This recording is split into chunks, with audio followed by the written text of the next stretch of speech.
O folofa ma whaatalo whātu sa moe lau mai moanga le nei vanga o le fiafi ina ua fitu minute o te nei le tu lai wha. Taibia mātou ini usila nei, ia au te fiafia e whaatalofa whaatu lima ma o wofolo whantu i oe wa o misia la wa o tou. I nei aso e fitu e pe valu o tātou valavalai.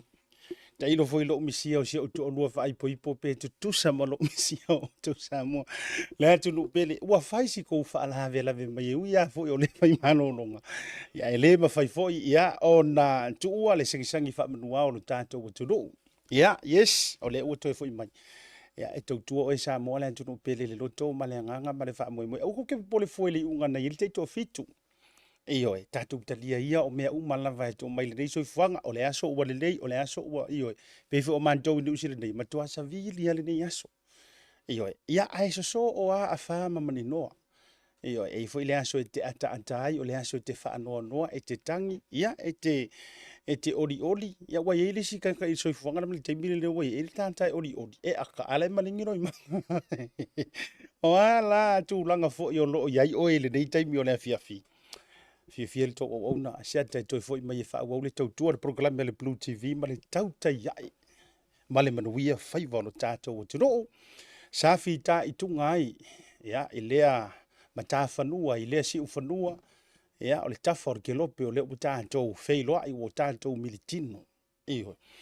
O le kāua fo i o lo kāru e se aku i se siaku. E se mai le alu i Samoa. O i ngai ke i loa ai ma sila fiai. Ese uma taimi o le olanga ioe, ma taimi fo i le o le waki. E ila le taimi ta te whaata alofa wha fia kua. Alai, good morning, i lisi atu no. Pe ila la te talata te whai atu. Wa o le taimi le nei o le tau le whala, whako a kasi furu kasi i Hong Kong le tai au. No wingala a whapela o Hong Kong le whai milpur kalame, o te wha good morning. Ia o le ua good afternoon, pe ua good evening, atu le si vaenga o ke lope o Amerika. Ia o le whato a so lulu. Po se meo le tau se furu le fiafi le po. O i la e te hilo ai ma si le fia le atunu, ngā luenga ma mana le atua. Io e se foi le poto le matai sauia na ia fofoina, ai mai se foi o le tau alunga ina o ana ngā luenga. O e maa o le pale i o le fofoanga. O fia la e toi mawale nei eva noa e whaata alofa, ma ofo alofa atu ai, i le pa ia mau alunga o si o tātou watunu o Samoa i o na tafa te tele, whaata alolo i o tau Samoa o tau whaingama ma maru le avea. E le nga whatau le maina i se whaamatalanga ma lo leo vai vai, a wā pe au i eise tala pe le au fo i eise whaamatalanga. E le toi suia le i viai au Samoa wa umona tofi, wata oto paelango, ia, mai lava i o nao se i o naiu. Ia, ve ia le suafa manu malo Yesu Keriso no tātou wali ima no tātou whaola, tātou te whaatalofa mo tātou militino mo murumuru au foe i lunga o le porokalame masani i le reifo i aso tofi. Aso se furu ma le tasi leo le masina lo no whaano ni tausanga. Lua afe, lua se furu ma le wha. O kousi la fia koe lua masinga, a wharkausanga. Ai a whai o e toi tūma e toi tepa i au porokalame o ngi kausanga. Ngai whape i fo le ilo luku, au he, la a wharkausanga i le angi mea ua whai. Ia. Ia walanga e umaloa ia a perila le utato iai. Me, ia kako whawhiloa i le saukinga. Ia wafu le whaatau wai no tina. Ia i le lalo langi ato. E misi o tātou putunu o Samoa. Yungi loa, sisi le fu o saolo konga. Ai ua a whai ngā markausanga. E matau tia le tele vavave o leo o aso le nei tausanga. Ia misi fo swinga. Ia o mea leka o mea kusipa ia mai e o mai aso ma taimi o le a whaapupu i nai taimi maso. Ioi. O le taimi fo ile nei, o aso ia. Sa ka i lima i le ongo appointment em whainga e whaia le aso e kasi. E te ioi la utana le whai atu.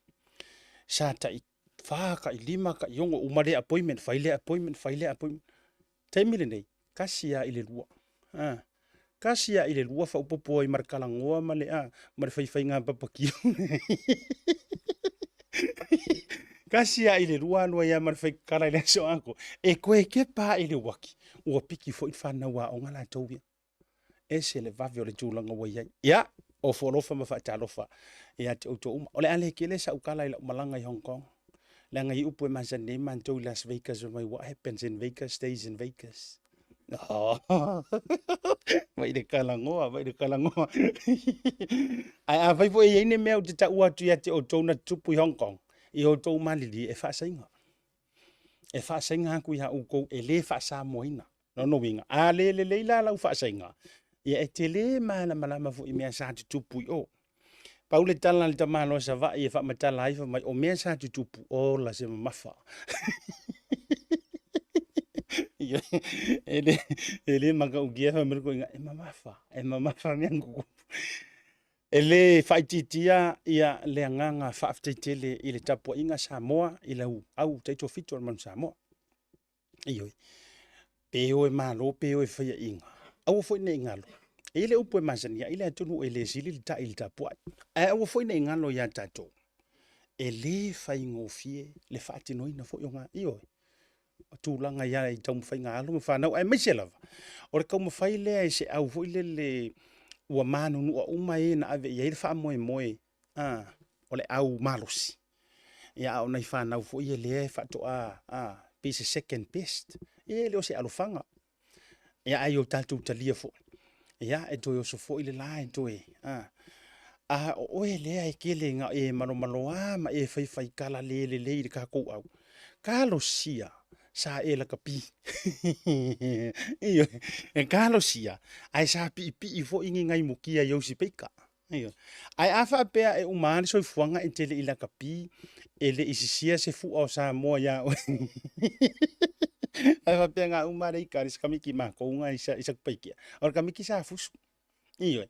Wai kala sa kamiki ki ngare. Laku isa va isa kupaikia. Si pi o le whainga or kamiki whai le au manga ko le fuama le au runga. Iyo. Fai aku rea mea fai pio fe kuringa ingos ka miki voi lele no pari foi ngali ya nga ko e fai la ule ka ore ngo wai ta o juloi lo uma au te lor man tonu isa pai te lo le tan tan tan lo nga ko o ke ngia ku ai le wori inga fai upu la manga ai o ska mai fa sanga marka ma no fa mai au aku ke fia kama ma fai le ka se vi o sa mo ya uku ya e fa pena fo ile fa ta ua ia o le tautua fo i nei alo ma whanau. O le tatua dunu. Tau puleola le sanga ia tu ia Singapore. I le vai aso fau. Ia le heilau ke le aduai, le lau nofo whali tatou tau ta ia e ma tatou purukalame. Ia ai mo moli ei whamoni anga o purukalame. Ia moli anga tele fata Brian Lima, tau sa whamaoni la lumilo, ma le lantou pulenga e mesio le tatou au te to fitu le manu sa moa. Ia awa fo le sanga ia tu mo le whamai aina. Ai ngata ilea, ole Olympics. Po ta longa le Olympika le lalo langi. Le la faya ia iulai. Ia ele o toi mamau fo italo sia. Wha moe moe ngā alo ma whanau. Ia ai ole te leo tātou issues o le nei e fiafi. O uko ese a kuai mai ngei. O ke fo i mai. I la u whaila fo i le au mai e ma whatou ai mai. E tātou issues o mamata upu wha italo noina. Sa au halu wha pea. Awa ufo i mai. La ora ka ilo le fefeke or ke ukusi fa hafe o ile lenga kongi nunga o le lau or kumane ar ke ngi nupi fa ka ilo le fefeke pe kukusa ma le fefeke o ka ko o le mele ye wa pe i or fa msingo or fiso fa msingo ngan melu ye ya uyo le o le fe le tatu fa soa awa tu te pole o le ata mo fai fa umi fo le tatu proclame le nei va ngol fefe le ngata ile e ina ya ufa atara noanga e fa mo mo atu o ke foi mai office wa kiu wa fa karangoanga i fafu wa kiu wa fa karangoanga le ke sa ngele io a to fai to fa fonga mai inisio le manga ngu ko ngor tanto office wa si o mia wa tama ita ile ne fiafi io le a to si la vo ye le yo ngi ka mai ka la vo le pe yo le a vea ha u pe yo le a yo I fa be mo ngole mai oina ilu mataru talo le a fa yo ma si o fo ni e la una yo fa tal no nga mo fa te atu o va nga silio na le mo e le ngata fo yo tulanga ia o nga fa le si fo malo loina e ngata fo ile ia o ni si fo yo fa so ia a wa ia oe sa mo le tunu o titi fa tama nga le nga lofa e fa mo mola na ina inisio vaenga o le tulanga o proclame lo na vaenga momo ia ona fa nga solo ila ia le ia o tātou mata upu fa tala no ina ele nei fo vaenga o le fiafi ia ai to fa mo pu e le nga fa aftitili ia te to fa malulu atu ona o aso fo isa tu ua ile tatou tau te ia ia ai fai malanga atu ia ona o tūlanga fo i nisi o vaenga o le au nanga ia le tatou sports tala noa iyo malana duai fo i Hong Kong ma wala hava noa fa lau te le au nanga ia nga te fo le nei o tonga tau wala mai le tatou tau tua ma le au nanga ai fa te le tatou company lang long sual ni vanga le fiafi le SMI ia ele ngata leo la tau la lai au kilani mo tau fa tau ngai Samoa fausia ina o fale te tele o mota o lawa fale sa i o fale aonga tulaga uma fa pena o le tala fia nga onga oka ngai au kilangi ai piki le la lai sa vai ia mal SMI i pia ele tau tuole na fa tai fo ile tam le to mai wo ia nei ona po nga onga kiliki ale pateni i ai piki Samoa ai ona ua le lava vana i tangata fo ele la fokupe la fokupe ai avaku ingei o ka ua ia meo apa ma lau papa ai o ku o wale apa ua pia wale apa wale lau papa ai o ku o me ai ia ele fa pika kile fa ko le fa maungi pa e tau na tu ra fa pena tatu ai fa fitai le to mai ma le fa to fa la inga ua e nei company e peila o le SMI o le Pacific 40 ma le talo fa voucher man to fo kamalea ma nga e halua fo i okar fa kau kuli le lo ai ngai oi ya aliki po a uma fa loa ia piki o ma e ya me ai nga o uma oka I no cash e no cash shoot parara e maronga fa lo fa kau o kang pepa mai la la fali ona lua o ngala ia le o tulanga ia sa to fa ter sanga mai e foi le fui ni la blapa wa foi le tautua ma le ngaruenga fai na yo tatou ai ngai tunu fafo fafte tele titi sa Pacific nga tafo le le sa nita hotel ya fafte lo to lango sua Pacific Easy Money Transfer au ona nga tautupe mo le la foi nei Samoa fa tutuina vave to e malu puipuia ya se vo le color shops i Matafili ole a tatou atu le tatou malolonga mo mua a foi ma le tatou malolonga o le a fa feilo ina ya umalo fa alorngia mua o aunga fa pai ia po tau po o lo la tau aveina ia se sa vali po se fe au tu langa o le soifua malo loina fa a au pia ai le i sika mai briefing au te vatu ta toilo le malo lo ma wala no mo tal no ai manai ma fine nei po nei to fa fine fo ora ke leo la o le songa fa so fo malo roinga o mo mai fo ia uia ma o se lu itau tele kamale o ngu wa ke le nga afia ai pia ka ura ve fo le pure TV kau ke kala ngono el kamare ya ese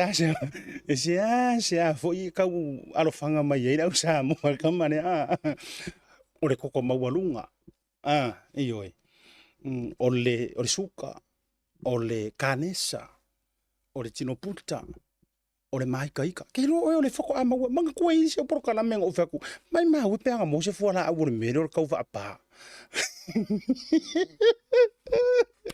iyo ngi no la wala mo ngin por kala me fa pese ko ro han o ka menga u fangunga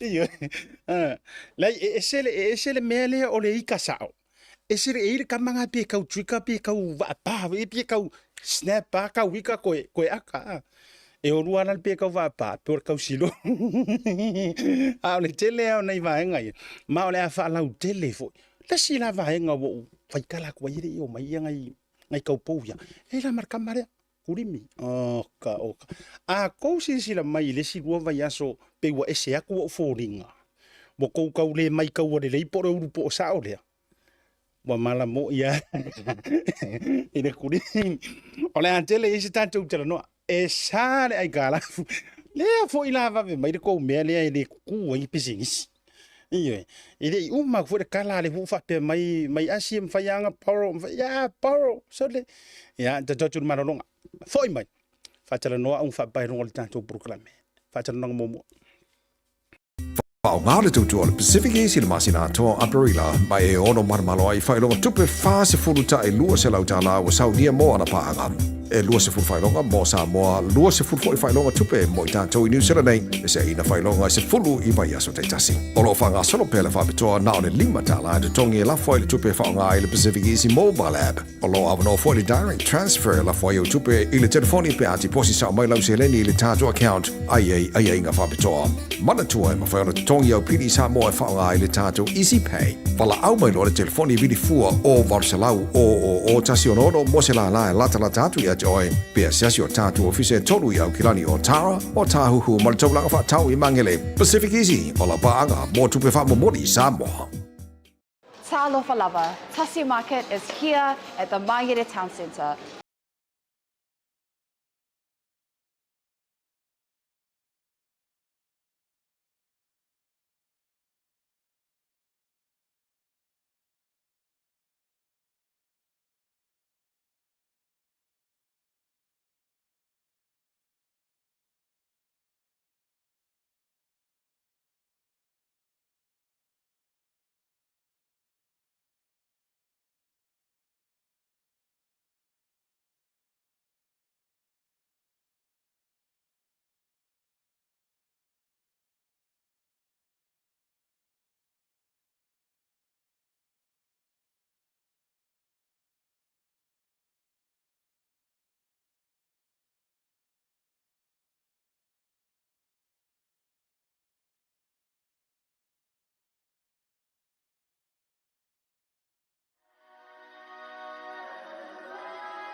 O le talavivia mo e sa mo le hanturu pele ua tatala ina nei au kilani ni usila mo le taimi mo mua le ofisa o le kompania le SMI ua mawhaia nei loa o na whaia oka mo mauta malawa raka te lea o whalisa ma whale titele isi o tātou o turu i Samoa e tau lantu le lantu lai au kilani nei.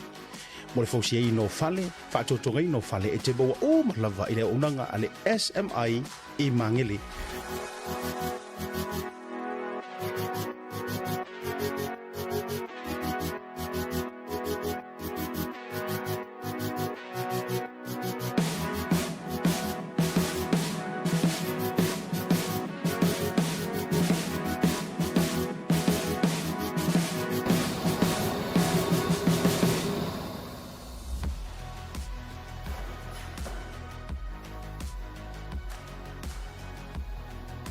Pe te asia tu ila na tu si o le faso le fitu Rainy Drive e Mangele pe fa so ta ile fionga ia Mayava Leslie Wolf.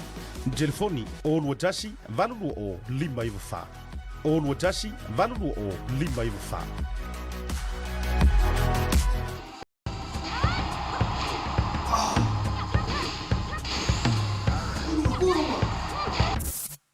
No!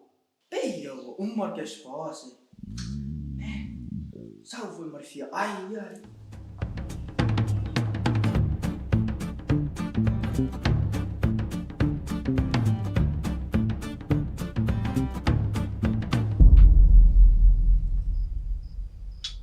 Ei, mas é minha. Ai, sim.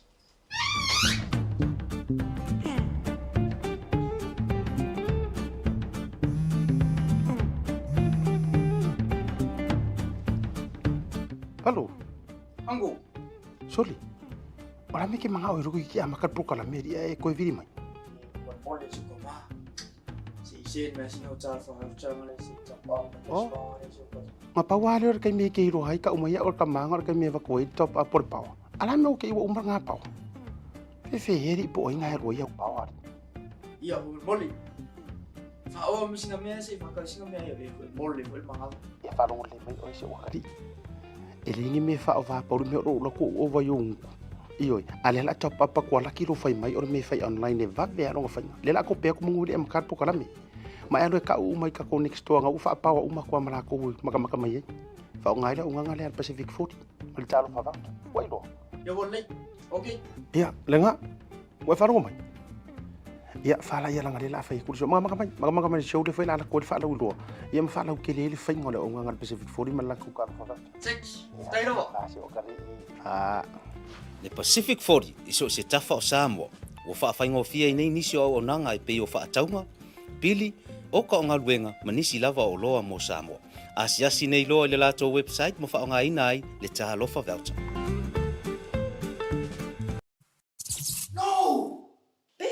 uma que esposa. Salve Marfia. Ai.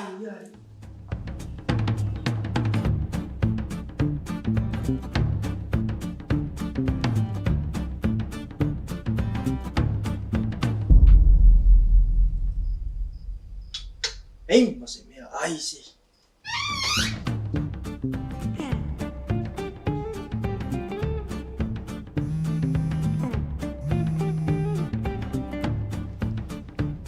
Halo, Anggo. Soli. Wala mi ke mga oiro ki amakat pro kala meri e ko viri mai. Mole suka mah. Si masih hotel for hotel Malaysia. Oh. Mapawali or kay me ke iro hay ka umaya or ka mga or kay me evacuate top up por pau. Alam mo ke iwa umar nga pau. Fe heri po ay nga ro ya pau. Iya, mole. Faawa mo sinamaya sa ifakal sinamaya yo mole mga. E falong le mai o se wakari. Elingi me fa ova por me ro ko ova yung ioi ale la top up ko la kilo fai mai or me fai online e va ve ro fai le la ko pe ko nguri am kar po kala me ma elo ka u mai ka ko next to nga u fa pa u ma ko mara ko maka mai fa ngai la unga le Pacific 40 mal talo fa va wai lo Ya boleh. Okay. ya lenga wai fa ro mai ya fa la ya la ngale la fai ku so maka mai show le fai la ko fa la u lo ya ma fa la ke le fai ngole unga ngal Pacific 40 mal la ku ka fa va Cek. Tayo ba? ah Le Pacific 40 iso se tafa o Samoa. Wo whaafaingo fia i nei nisi o nanga i pei o whaataunga. Pili, o ka o ngā luenga manisi lava o loa mo Samoa. Asiasi nei loa le lato website mo wha o ngā ina ai le taha lofa voucher.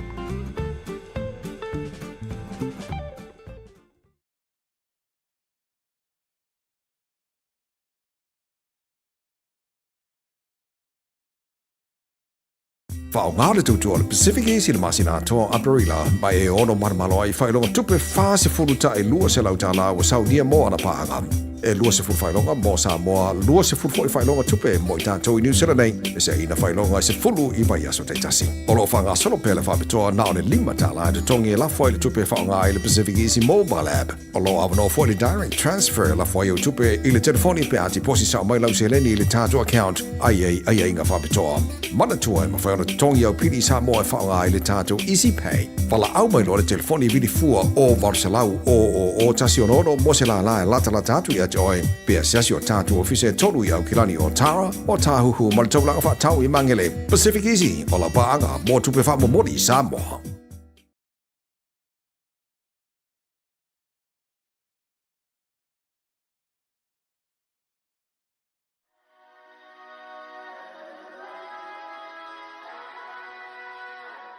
O le talavivia mo e sa mo le anturu pele ua tatala ina nei au kilani New Zealand mo le taimi mua le ofisa o le company le SMI ua mawhaia nei loa o na whaia oka mo mauta malawa raka te lea o wharisā ma whare titele i si o tātou aturu o sa moa e tau lantu le lantu lai au kilani nei. Mo le fausia i no whale, whaatotonga i no whale e te maua o malawa i le unanga a le SMI i mangele.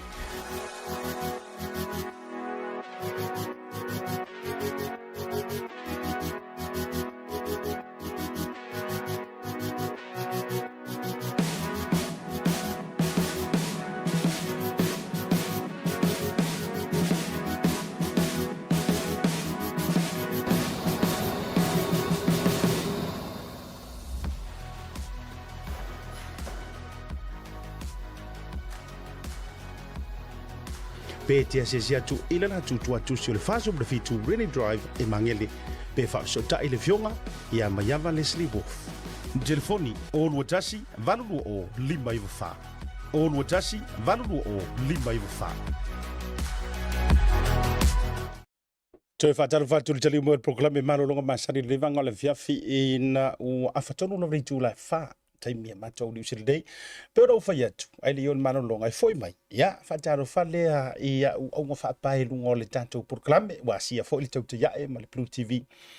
Ia, e taura mai le company lawi loa a le Asia. Ia, wa tele foi tala, mai e fia malama, ma fia manino tonu, le tau tonga, ma le whaongaina, o le a, le taua. Ia, o le nei foi, vai, ia, mai se foi o le tūlanga le whaasoi fua maroloina, te whiwhia whailo atu.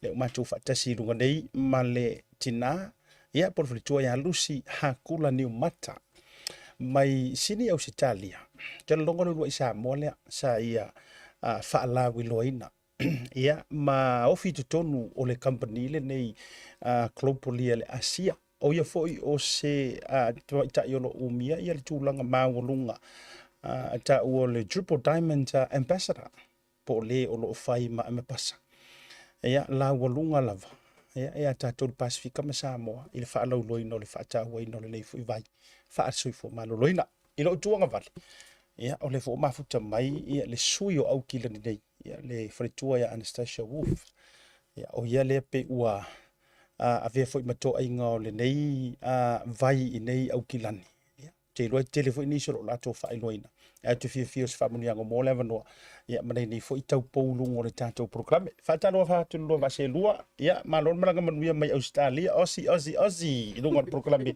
ia ile nei vanga le viapi Ia fatalo fatu fionga siata. Ia le ngata fo lea sa molo fa fonga mai le di tu la. Le aso ia po o fea lava se vai ngolo mata mai ia fa fonga mai ma usi mai fa lo mai mo. Ma no se fu maro manga manuia mai Australia e uma ko fo yo ga vese ma ko launga fa ar makai la malanga mai fo i lo la tu ia ai fatalo fantu Anastasia suyo au kilani ia po ni usi nei ni vanga le viapi Ia fatalo fatu lau fionga. Pe ia lau whaafonga ana Samoa. Ia malo soifua.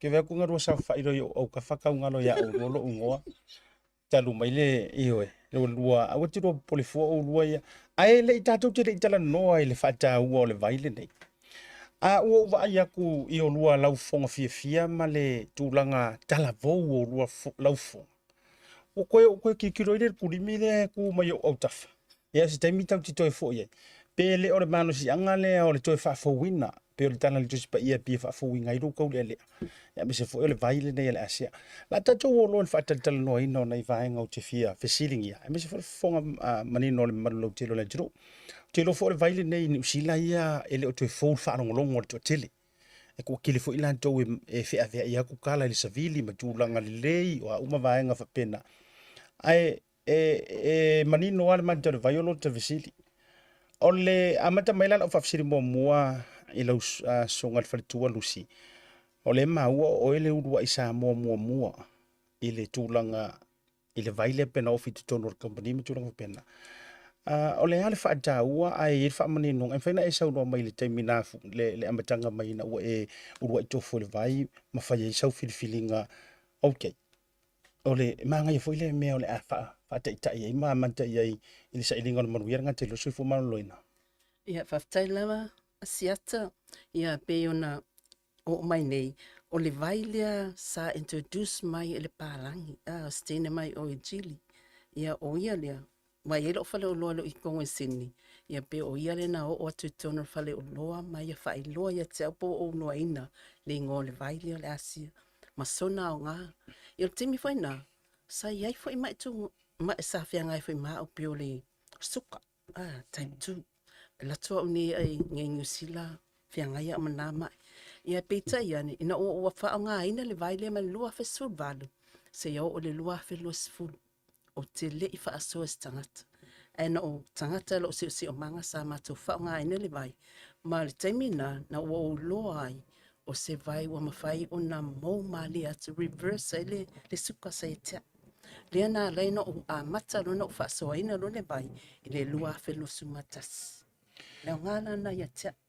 ole ale vai ta ole Asia o isi vo fa mo le Asia ole sa ngole vai ole fo le mafu angole vai la wale wa e join ma e man ma what's Asia Kusole ngolo company e fapia AC por sami salt and water. okay Ole ngata wai ole Asia. Ia ole ngonga company o lo sa fa vai le lua fe se fulu te tono sa Lake City Utah.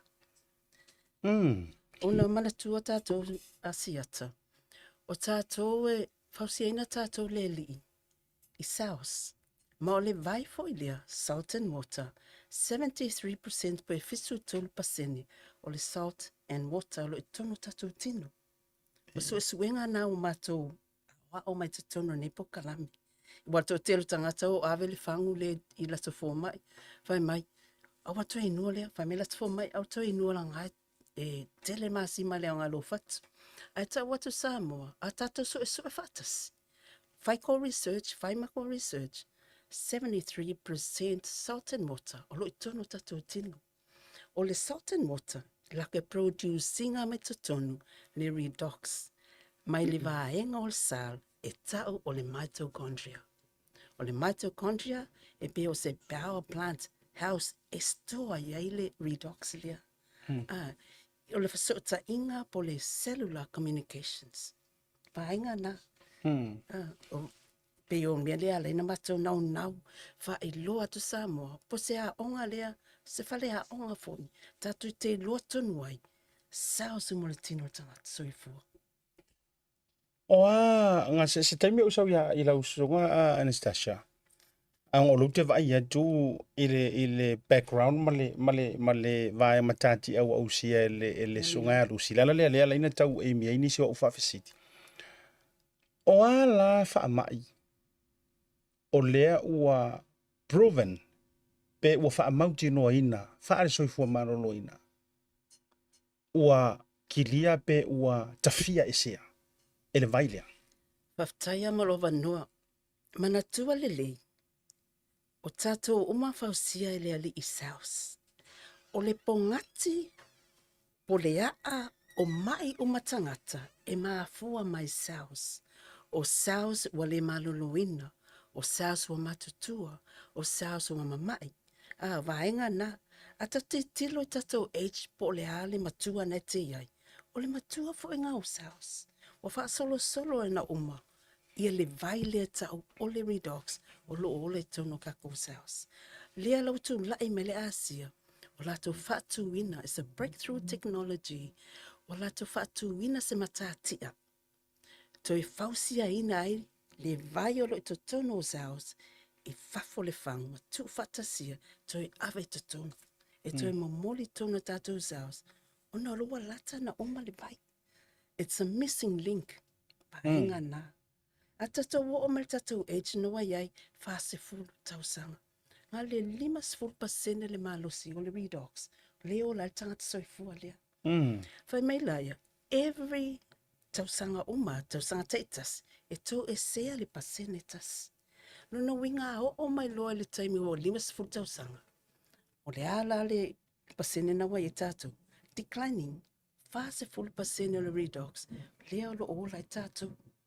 Ile to iai lau le vailia, mo fai on tato e tu wina e tutun, ina to e fai on to e faa, fua loa e tatso e fua. A le ngata ilia, e ma fai o to e heal naturally lava tato zaus. Vaenga na. Okay, la ufsili le ano me le ya Anastasia. So lena enta ua le diabetes, right? Yeah. O e type 2. Yeah. O le ala se tala mai le tūlanga lea o le suka. Sa ia te oe talu mai ona e inuina pe whaongaina le Asia e o mai le so. Wata fia o le ise na vaenga po o wha soifu maloloin. Ia o le tonua o tafia, wa le to iaia se to inga mai e tea. Talu na winu mai I le lua fesuvadu. Se o mana teimi nei. O te lo whaongaina mas fuala au. O le vaile nei o le Asia pe ona matatu talanoina. Le redox. O lo wa fo mailea. O la fo mailea ya tea o la vaia. Ona o le pongati po le a o mai. Mai uma. So se mai. Ma fua mai saus. Ma fua mai musele. Taia Lucy. Ia, lau whiongan wharitua Anastasia. O mwhauna e whaaso mai. O lea le whaataua o lea vai e me se fo I o le taimi na li wai lo tofu ile le ma e whapea I fo lea ila. Wala lea. Ma o iei se mole mau e whai malangi soifua I lau sa valinga ma se ufo I tōrua tu sa I o le vaenga I le vaile. Whaftai lava mo le whafsili a siata. Ia e pei lava o na whaamatala atu fo I e Lucy, I le sui a Lucy. E moni lava ma whaamaoni. Ia mea fo I o talanoa tuai ia Lucy, ia. A o u e taatolu ngā sina talu na o winu I le asea.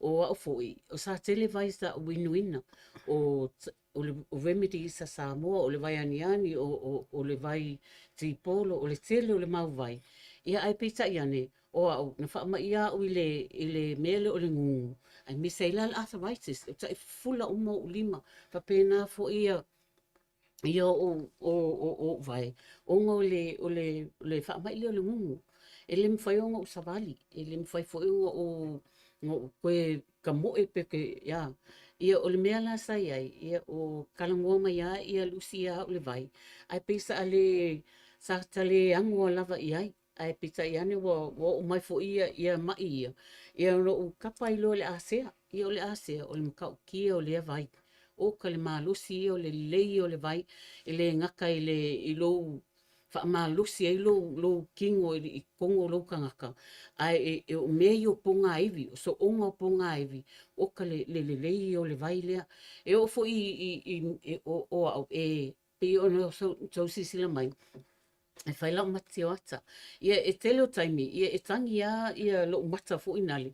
A o le kulimi la, o te tano i le ngingi ai o le kulimi le o le Rainview 28. O le kulimi le, e au ngā tele a le mea lea wai o te tano i le ngingi ai o mata. Ia e le taitai o na leanga ai, ia ai mese lava ia tutongo mea i o tamata. E le taitai ona le angai e te whaalongo atu. E fufusi fo inga le lau whaalongo. E ona mango lola e mwhaingo fia o nga mango. Ai o le si aso. I o wale to yeise vai vole masani ona tafe mai i lo vai. O le tolu la masina. I o matua malusi lava. I o fo i lo to olua. O malusi lava i le vai.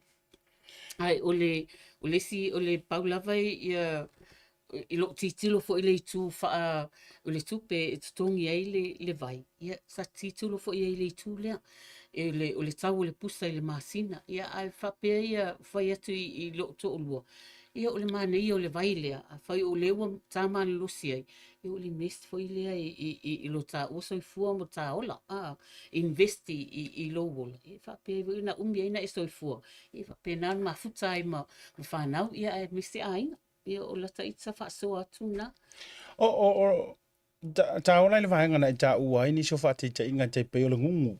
Waranga lenga faila ukala e mo fa ta la fonga. Ta silia mai wa matua fai ma filio tangata Samoa. Tu langa o le ngungu.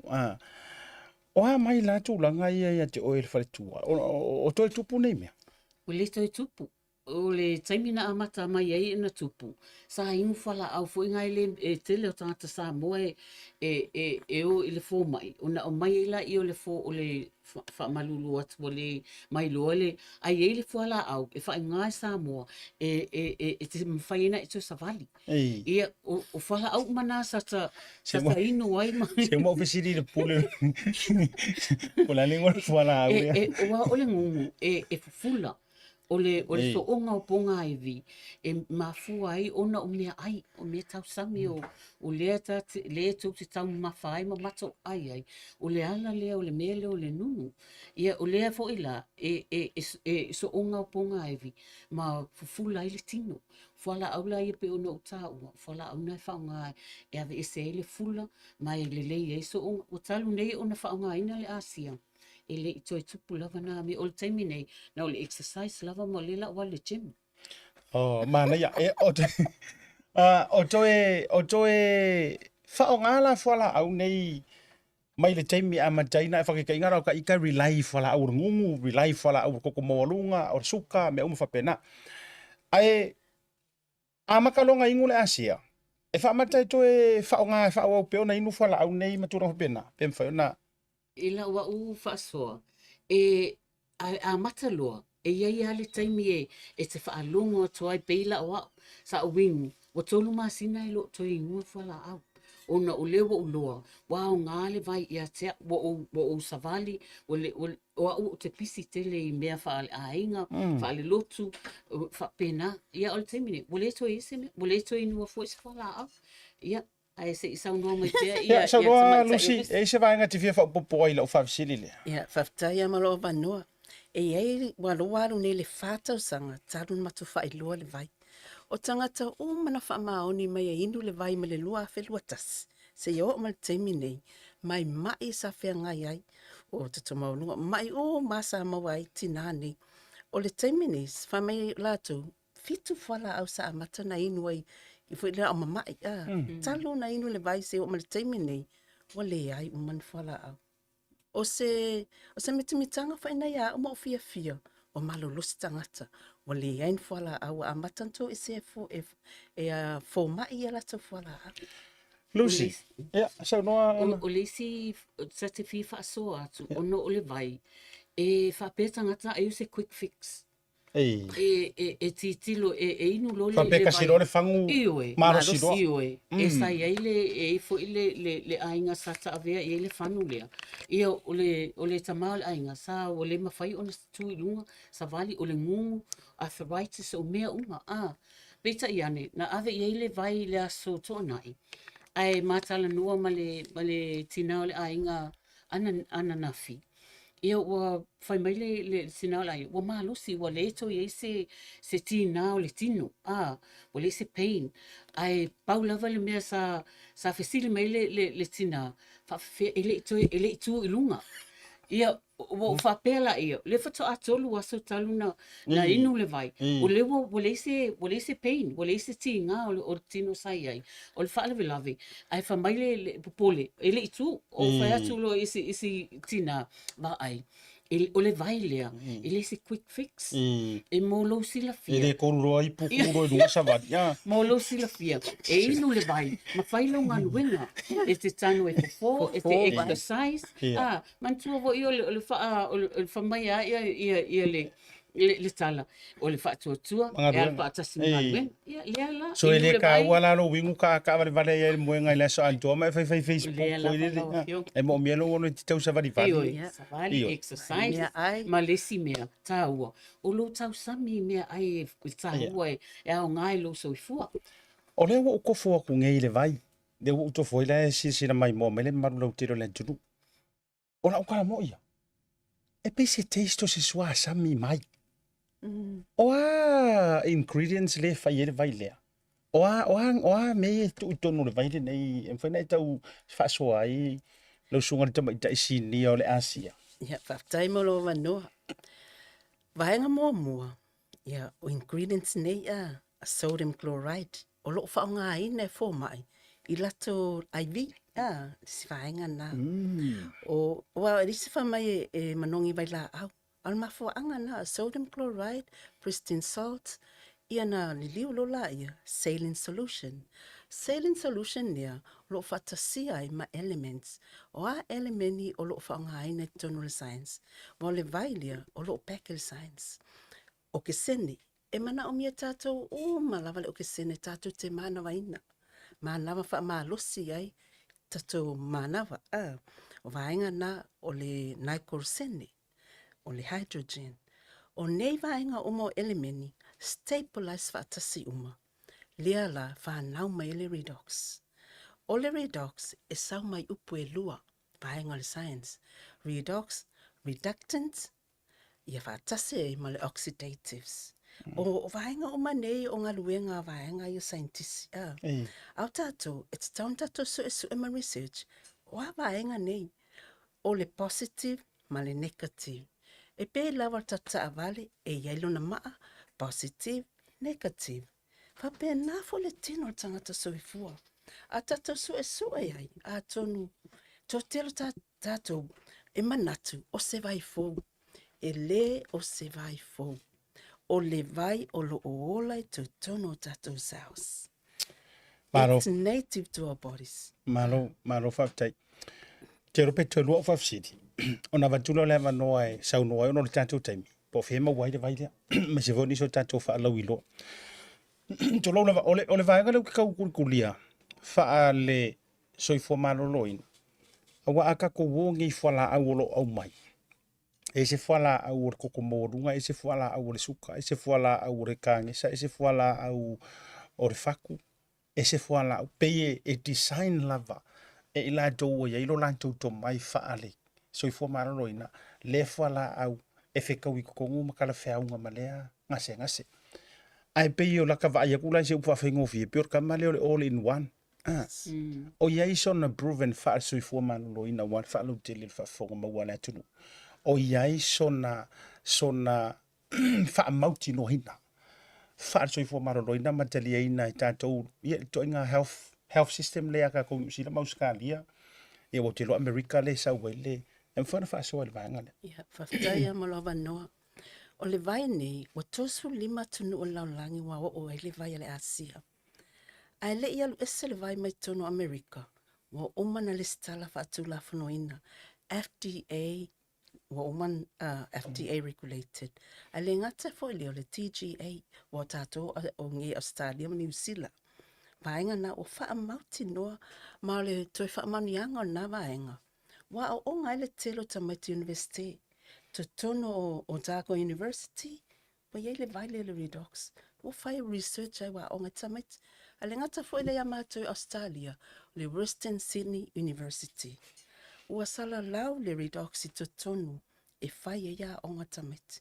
Asea, ono le Asia, le company ile nei, se fulu sulu 5,000 ahead a oa onga e leadinga le technology le o le redox. E au noa ma le redox tono tatou tino. O tatou, ua uma o le tu mwhai on toi ola saus. A le au noa ma le redox e ole tu tono, ma toi tuluia tu fafu. We no longer exist. All sales stops. Ceased. eu no fata ua ka ma foi le le pi wa ka nga se u lima wa ka vai vai lu kingo pi vai mai ru ko ru pinga o ru vai ya ku pinga o ru mai ai pi wa ka wa e tau e ko ka ma ai lu kingo ma lo si foi le ka ma le asia Te tau atu ma le whama o ni asiata. e To telo tangata nei konga le Olimpika. Ta alo medalist, gold medalist. Ai se ana la tō maua ia vaenga ni. Ma fua me le vailea. O la tō lo o inu le vailea le redox. E tō e maua i la tō pine esa malosi. Koe wha malosia la ko zaos. Instead o le inu le steroid me va pena. O le redox le alo tele e pine au lo Amerika. e tio wa ya tu je uso ya tele ai e wa amatana na redox le tino malos ye au wa yo ko ka u le yo ko ka malos si la ka usam ke pa ka mano ya la foto wa ana ole se va en te fia fa po ona fa po le ole pe fier kau ai fa fe fo nga fa kau ai fa fia fo nga ingu ma me uma fa pena Whawhai lava mo le fisili. O la o fisosone atu fo I le whamtalanga a Lucy. O le Asia. O te longa lava e au ia I loa. E whaatau I sao so tatou tino. E pe e alu uma mea uma. Ai o South lava le e toi whaafo wina ai South. Rejuvenate ai ia South o le tatou tino. Le pe ia ui o le atoanga na o le vaile o le Asia. A o inei au ke lani ia o le vailea. E tatau ona e member. O le vailea wai kaunga ngai ki. ya lea Ia. O le vailea o le vailea e le leitele mo lo soifua ma tautia le maua o le malosi e le ngata I so onga o pona iwi e whaapea fo I lo tino mai I lo tumua I tau lava I lo tumai mai vai ia o le vailea e te whamtala le tau Ia. Mo I lato uma lava e avea ma members e tau ngō fie e le vai to e maua o e reward points e maua fua I o pusa vai. Pe a alu lo ownership I masina taitas. O le tau o le personal back I Totono New Zealand e whali matasi ma le tolu Iwa Sene. Ia o le tau na le tasi a le taimi e te whaatau e le package. A o le member lava ia e ona suta la. Ona suta la whai velo pisinisi e le ingo overhead. E te ngalua me le whali. Ona suta la ma whai e te mawas whamanianga tele. Ia e whaatase e lo malau package. Ia o le package ngā personal pack. Whali matasi so we rounded up whali malua. Ai o loi masina taitasi. Ia whai lolo vaile alu ese. E lua se lau tolu wha ma le fitu valu sene.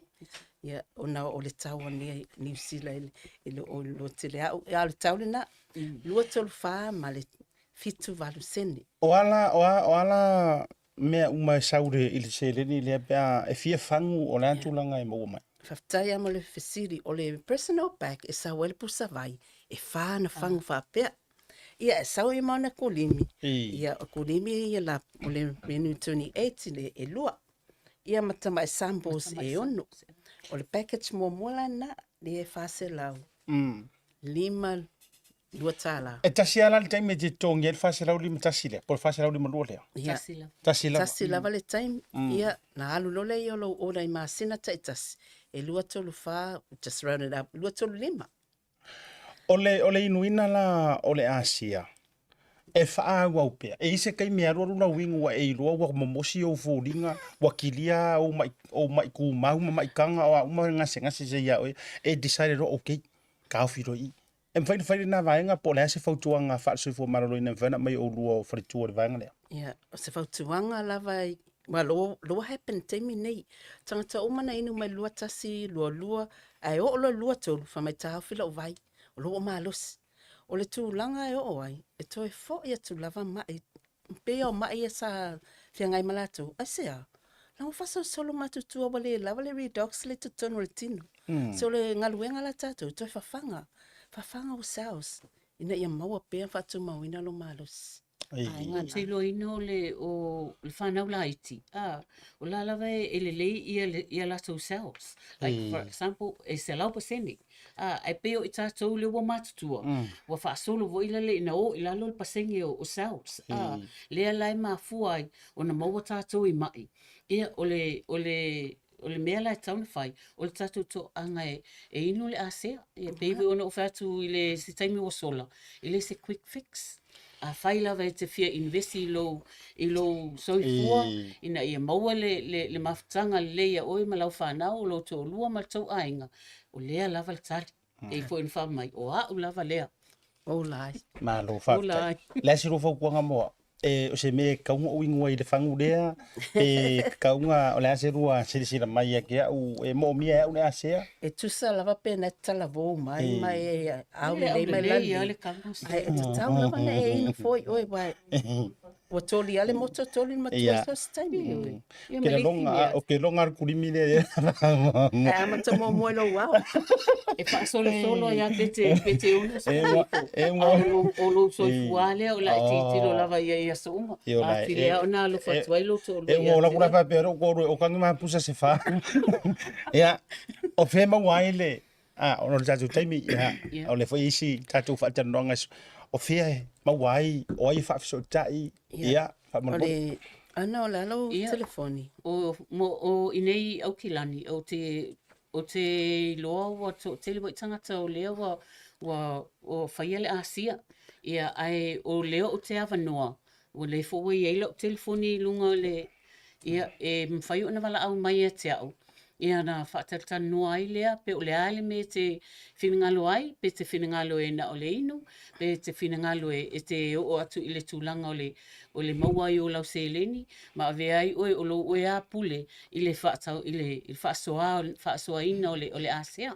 So lau telefoni na wai lunga i nā, e mwhai o na wala au atuai, ia whaapelo na whaatatana noa ai, mlo whalua love. Ia, e se vai whai o te sau noa ai o na taurunga le tātou. Whamanatu atu e eilisi matu whasa laungolo whai i New Plymouth. Ia. O Juliana Maunga po whapea o ientangata i o New Plymouth, e wala awana ia ia le o lua fitu. Lua lima o fitu iwa.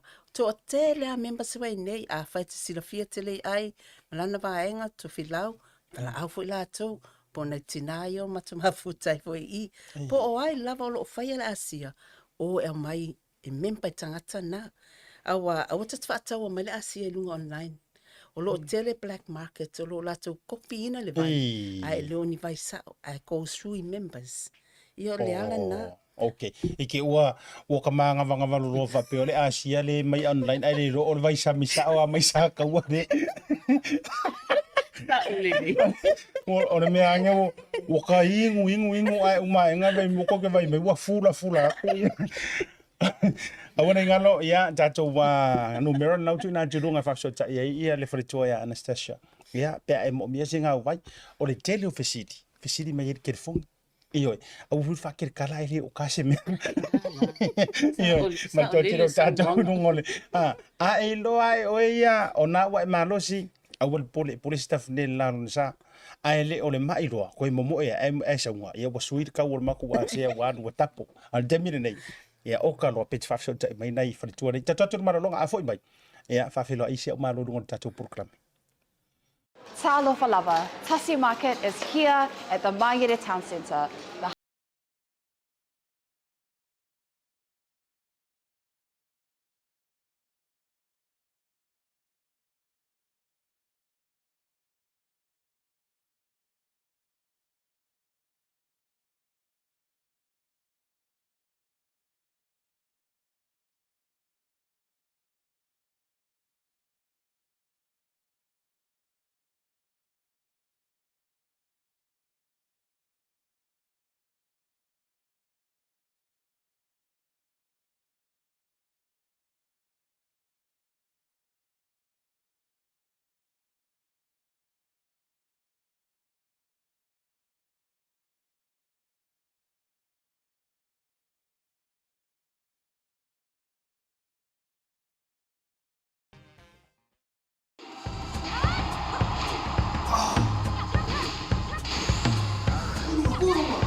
Uma que as fosse. Salve, Marfia. Ai.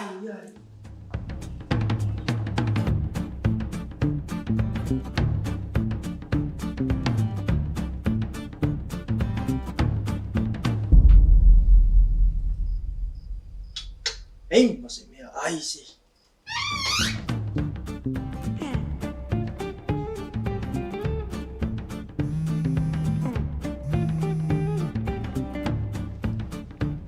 Halo, Anggo. Soli. Ora me ke manga o ruku ki amaka pro kala me e ko viri mai. Olha isso como é. Se mas não tá falando chamar esse top. Ma pa wale or kai me ke ro hai ka umaya or ka manga or kai me va ko top up por pau. Ala me o ke o umar nga pau. Fe heri po inga ro ya pau. Ia o moli. Fa o mi sina me se fa ka sina me ya ko moli ko manga. E fa ro le mai o se o kari. Ele ni me fa o va por me ro ko o va yung. Iyo, ale la top up ko la kilo fai mai or me fai online e va be ro fai. Le la ko pe ko nguri em kar po kala me. Ma ero ka u mai ka ko next to nga u fa pa u ma ko mara ko maka mai. Fa ngai la unga ngale al Pacific 40. Mal talo fa va. Wai lo. Ya boleh. Okay. Iya, lenga. Wai fa ro mai. Iya, fa la ya la ngale la fai ku so maka mai show le fai la ko fa la u lo. Ia ma fa la ke le fai ngole unga ngal Pacific 40 mal la ku ka fa va. Check. Tai lo. Le Pacific 40 iso se tafa o Samoa o whaafaingo fia i nei nisi o nanga i pe o whaataunga, pili o ka o ngā luenga manisi lava o loa mo Samoa. Asiasi nei loa le lato website mo whaonga ina ai le taha lofa voucher. Whaonga le tautua le Pacific East le masina toa Aperila mai e ono marmalo ai whailonga tupe whaase furuta e lua se lautala o saunia mo ana paanga. E lua se fulu whailonga mo Samoa, lua se fulu whailonga tupe mo i tātou i New Zealand nei, e se ina whailonga se fulu i mai aso teitasi. Olo whanga solo pele whabitoa na o le lima tala e tongi e lafo i le tupe whaonga i le Pacific Easy Mobile App. Olo awano fo i le direct transfer lafo i o tupe i le telefoni pe ati posi sa mai lau se leni i le tātou account ai inga whabitoa.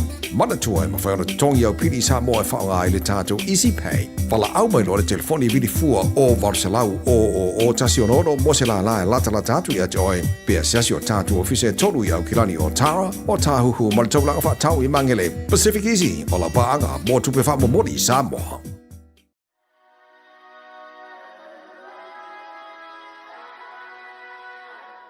O le talavivia mo e sa mo le anturu pele ua tatala ina nei au kilani ni usila mo le taimi mua le ofisa o le company le SMI ua mawhaia nei loa o na whaia oka mo mauta malawa raka te lea o whare sa ma whare titele i si o tātou aturu i Samoa e tau lantu le lantu lai au kilani nei.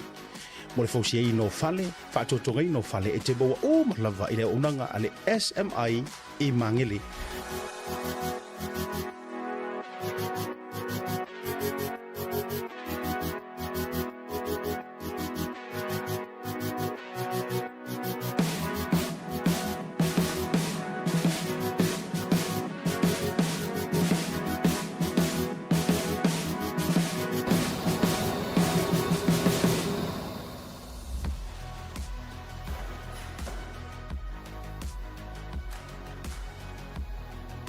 pe te se atu ila na tu atu si le faso le fitu Rainy Drive e mangele pe fa so ta ile fionga ia mayava Leslie Wolf telefoni o luatasi valulu o lima i fa o luatasi valulu o lima i fa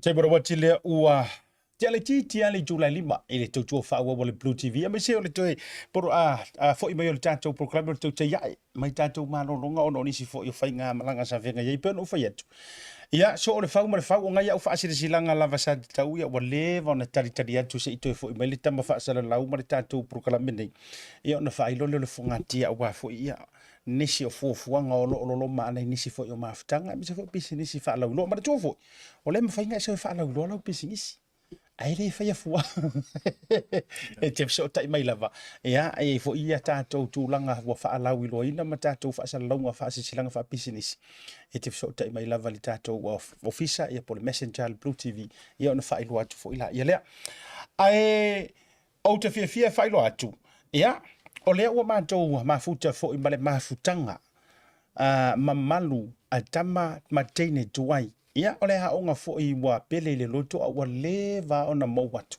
kasi le onga pele ya gia ulanga anything mai sio matou motu tele salafai o lo fifie ye pele ta longo i pulotu iyo fa mai ole upu longo i pulotu le mapuea le tama o tai yo kama le la kaua ia e ia la o tautau le upenga o pili e pe yo le upu o leva ona sifo le tautua le onga a o lea ua toe faa mapu e pea mfaa tautala so ngā luenga. E tau wala mai se tasi o tautua la walunga e faa au. O le anga le leilea ia ila tau o tangata mātutua. A fai e mapu i whanga lele ia kūmua mauporo. Ia mapu i pulotu tātou mo tele sarafa. I vivia vai loatu. A tō wha tasi mna fionga te te whono. Tō wha pui fatu. Le fionga ia le au pepe o le tō o manino. Poliko ia ngata ilea. Ia o le au tusi. O le maftanga le fionga fo ia mangele. Leti.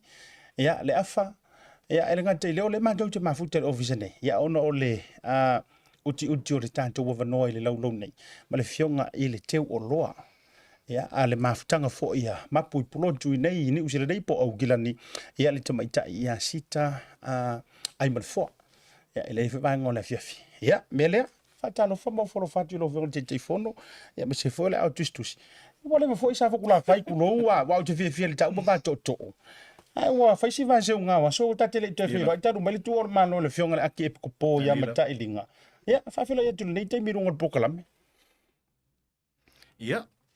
Melingia vango e fa filo ia ko i lau. Kalainga po lau fionga langa o e kau fai ko feu ku. Ia la kau wele ai ki man vai malai.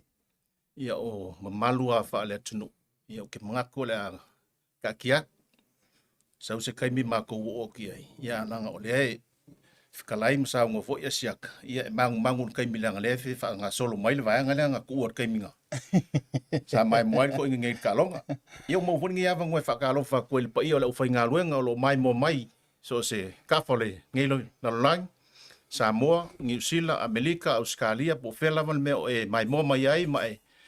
Mau mai le mako fa silanga ngi. Ia, mako ki fa kalo fa ku.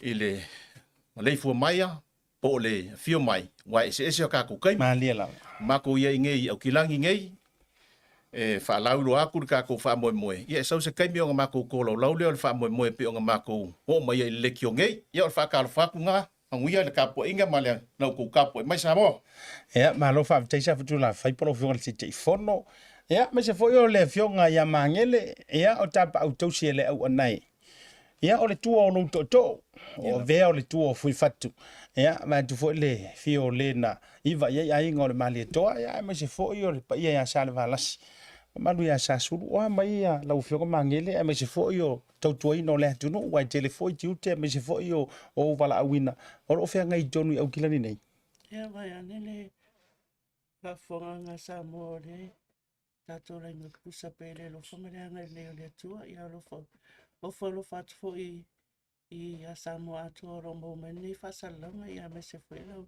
to fai vai malai a fionga siata ya malo fa tai ya manatula tato wo su ile matole niu ya ma vili le fia mai na tu sai o le fa mo o lo loma ele fo lu ngol program mele nei ia whaatatanoanga whapenei sa awai mai eu te manatua lava leo lua taimi.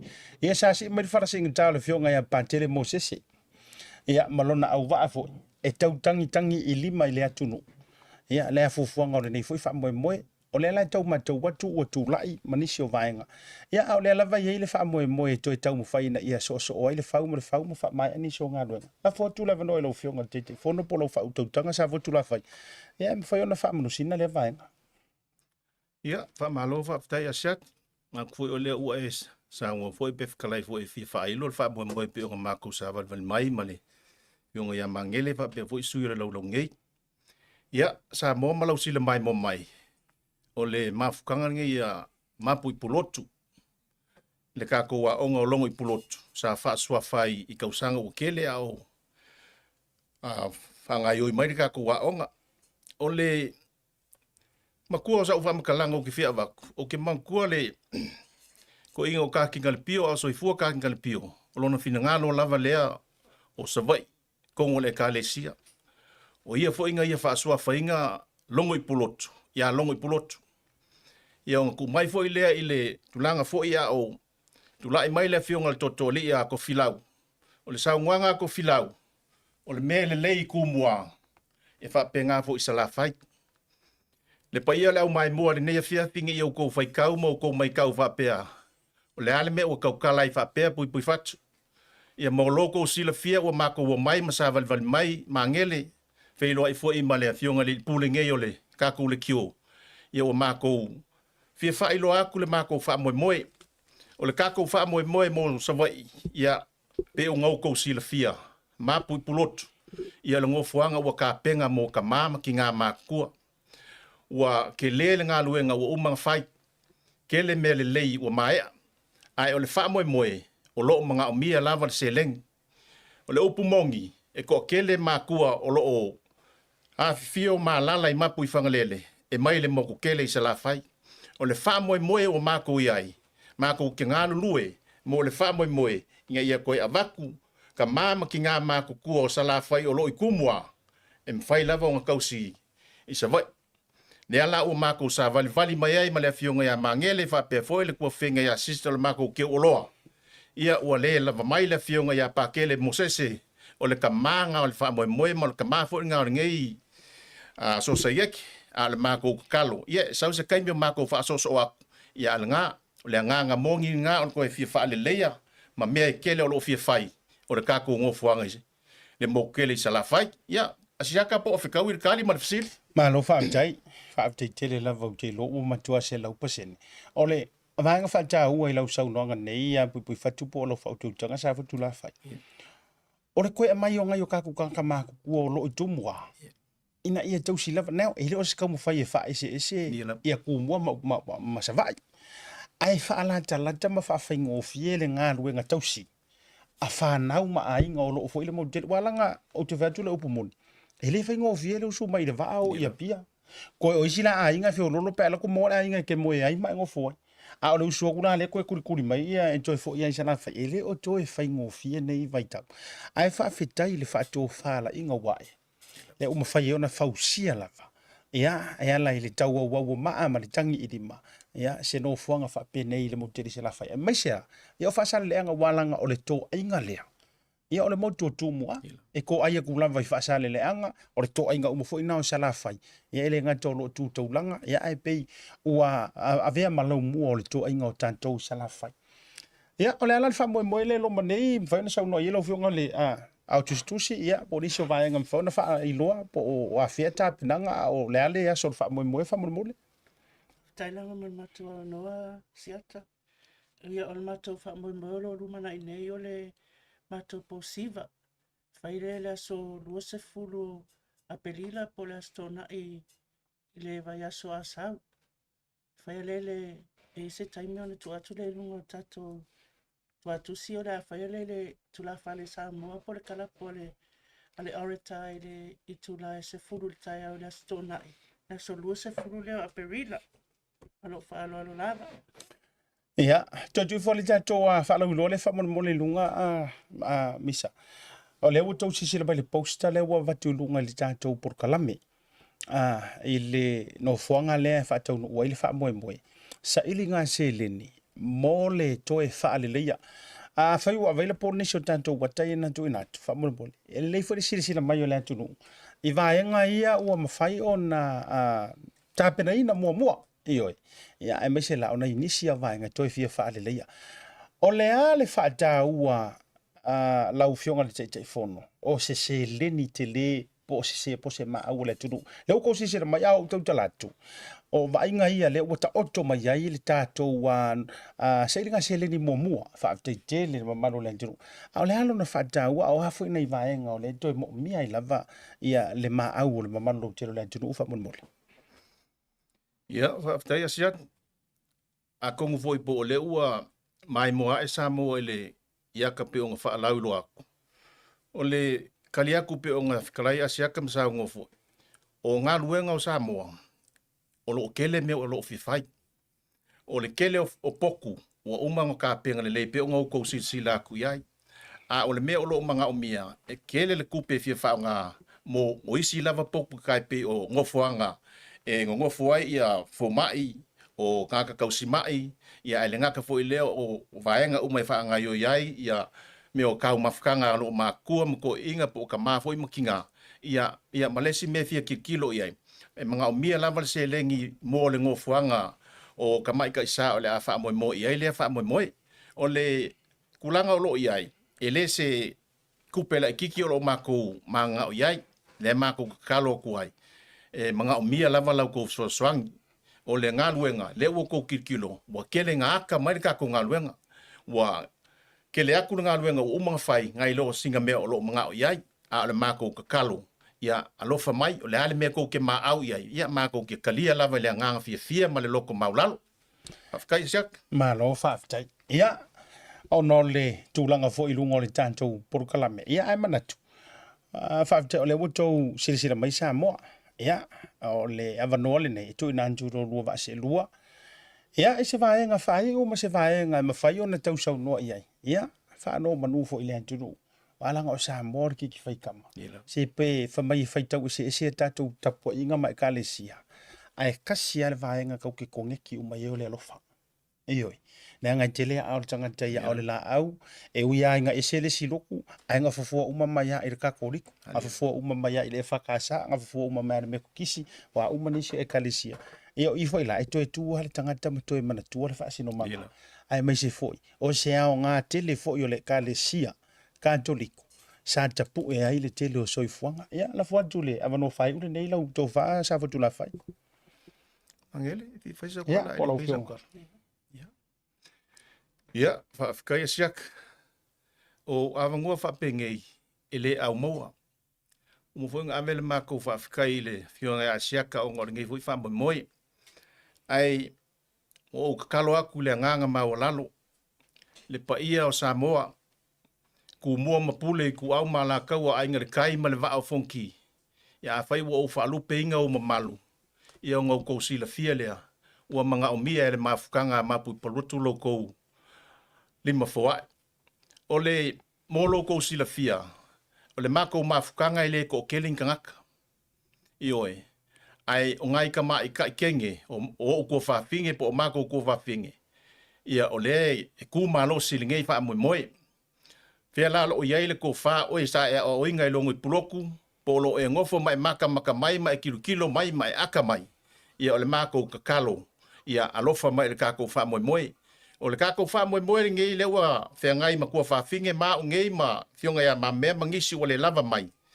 e le ngo mako e mo o ko makako masala fai ia mo ka mama ki nga makua o le kakalo pui fatu ma le ofisa ngei ma le kako lau o mako ka kalo aku o mako manga o mia lau soangi o le asko nga i o le vai o safou le afia nga i ka ko mafukanga ma le ka ko posiva le pe yong fa lau lo aku i o le mako ka kalo o le ala vale meke ma au iai a fio mai ma oe o lau foai e sila le akua le o mako ka kalo akua i fa iai mako ma sui va ai o le fio nga ia pa kele mo sesi o le ka ma o le ngai mafukanga ia o mako manga o mia lau soangi ainga fo i o loa fio mai au sekalia Amerika po fea lava le me o e fio ai mai alalai ia ai ai ngi walofa la foi fonga makele o le fa moe moe ngai mafukanga ia maua se kali a wao ka ko makua ile moko kele isa la fai ia o le kala aku nga ngi ia se me misi asiaka mule aku le nga fa afikai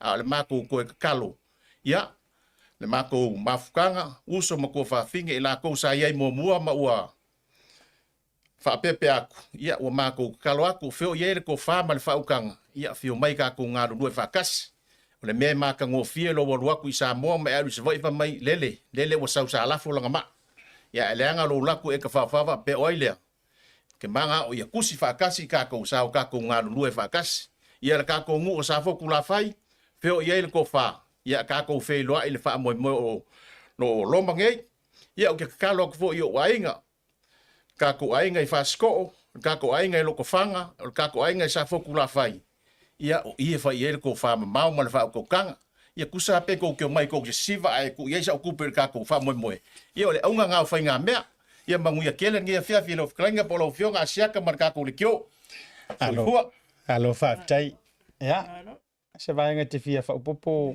ia fa tai tele lo fa to tanga ia ala nga ole wa fitale fo ia tu langi tu lo ia to sa fo tu la fai mana mulo ulu ia o to oe tua ia fo ima leo ia la fionga mange leo tapa auto si fo yo fa sa le anga ia le fio le luo mre to limonalo la to msala to malo mali to ai tu ile la unga tu langi mana mulo ulu to o fu fatu ia fa mai antela no fo ile matou no fo pule on ia matua pule fo ile matou no fo ia e fo ila le tonga e tau si tamai e ta o re so tanga o tu mu ma pule on no isala fa fa auto tanga fo ia pe ana o fa yetu ka ko samo o le lima fa tasia ma mai se ave ayo mana tua fo pule ele mana tua fa laio o tato to ma so ivi fo ia ele ngata o ngafa tau le tino ai o tato so to fo ia la fa ke luciano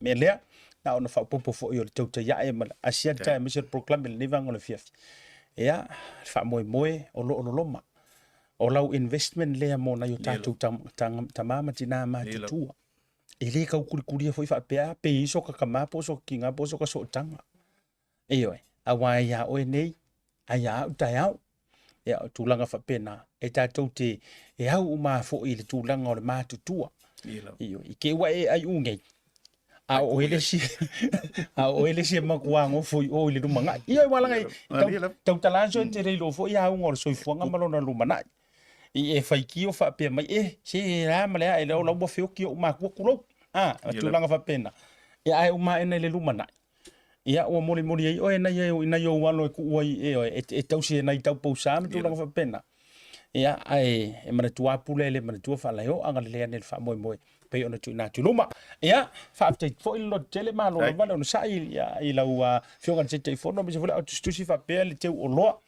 o le anta to fiso te pe me se fo yo fa moi o lo loma ia ai ono le nei taimi ia le anta to wa o atu le malo longa ia ai fa fite le lava e tu sa fo yo le tau sa mai rungo le tanto proclame o ke fia lava o le unga fo ile out ina ia ma wo se fiso soni le tanto to ia e male Blue TV fa mo nga fo mo na yo tanto tua ama tua ia anga le mo to fa sa fitu la fai fa tu tanga ia wa fo ile polo pui nga pa io ainga ma maftanga ia me se fo le fionga ia mangele nei male te o loa ia mo fo se malo si o le tatou proclame ia mana tu la tatou fa ma vai mo le vai ngole fiafi tatou tu malo longa a fo mai ia on halu lo le lisio ka ku issue so mal to tele ila to mo le van fa tari mai ia le vai ngole fiafi a tatou tu malo longa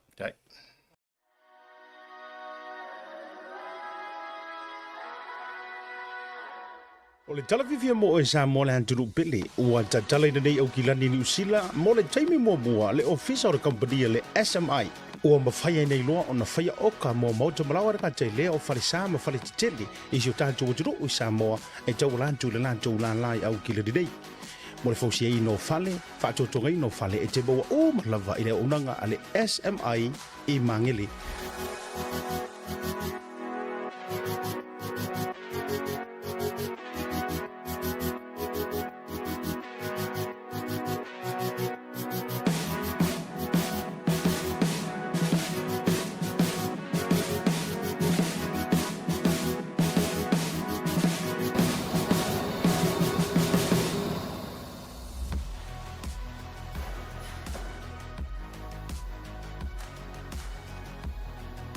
pe te se atu ila na tutu atu si le faso le fitu Rainy Drive e mangele pe fa so ta ile fionga ia mayava Leslie Wolf telefoni o luatasi valulu o lima i fa o luatasi valulu o lima i fa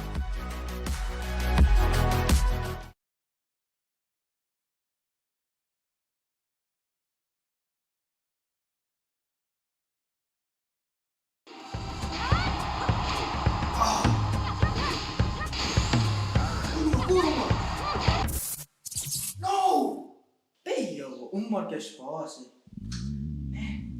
Salve, Marfia. Ai, ai.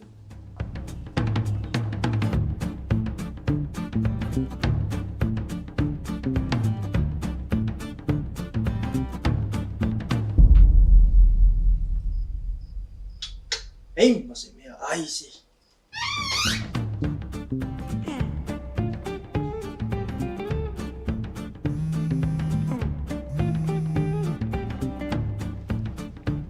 Halo, Anggo. Soli. Ora me ke manga o ruku ki amakat pro kala meri e ko viri mai. Olha isso como é. Se mas não tá falando chama se tá bom. Ma pa wale or kai me ke ro hai ka umaya or ka manga or kai me va ko top up por pau. Ala no ke o umba nga pau. Fe heri po inga ro ya pau. Ia o moli. Fa o mi sina me se fa ka sina me ya moli o manga. E fa ro le mai o se o kari. Elingi me fa ova por me ro lo ko ova yung iyo ale la top up ko la kilo fai mai or me fai online e va be ro fai le la ko pe ko nguri em kar po kala me ma ero ka u mai ka ko next to nga u fa pa u ma ko mala ko maka mai fa ngai la u nga le Pacific Food mal talo fa va wai do Ya boleh. Okay. ya lenga wa fa ro mai ya fa la ya la ngai la fai ku so maka mai show de fai la ko fa la u do ya ma fa la ke le fai ngole u nga Pacific Food mal la ku ka fa va Six. Stai lo. Le Pacific 40 iso se tafa o Samoa o whaafaingo fia i nei nisi o nanga e peo whaataunga pili o ka o ngā luenga manisi lava o loa mo Samoa asiasi nei loa i le lato website mo whaonga ina ai le taha lofa voucher Talofa Lava, Tasi Market is here at the Mangere Town Centre.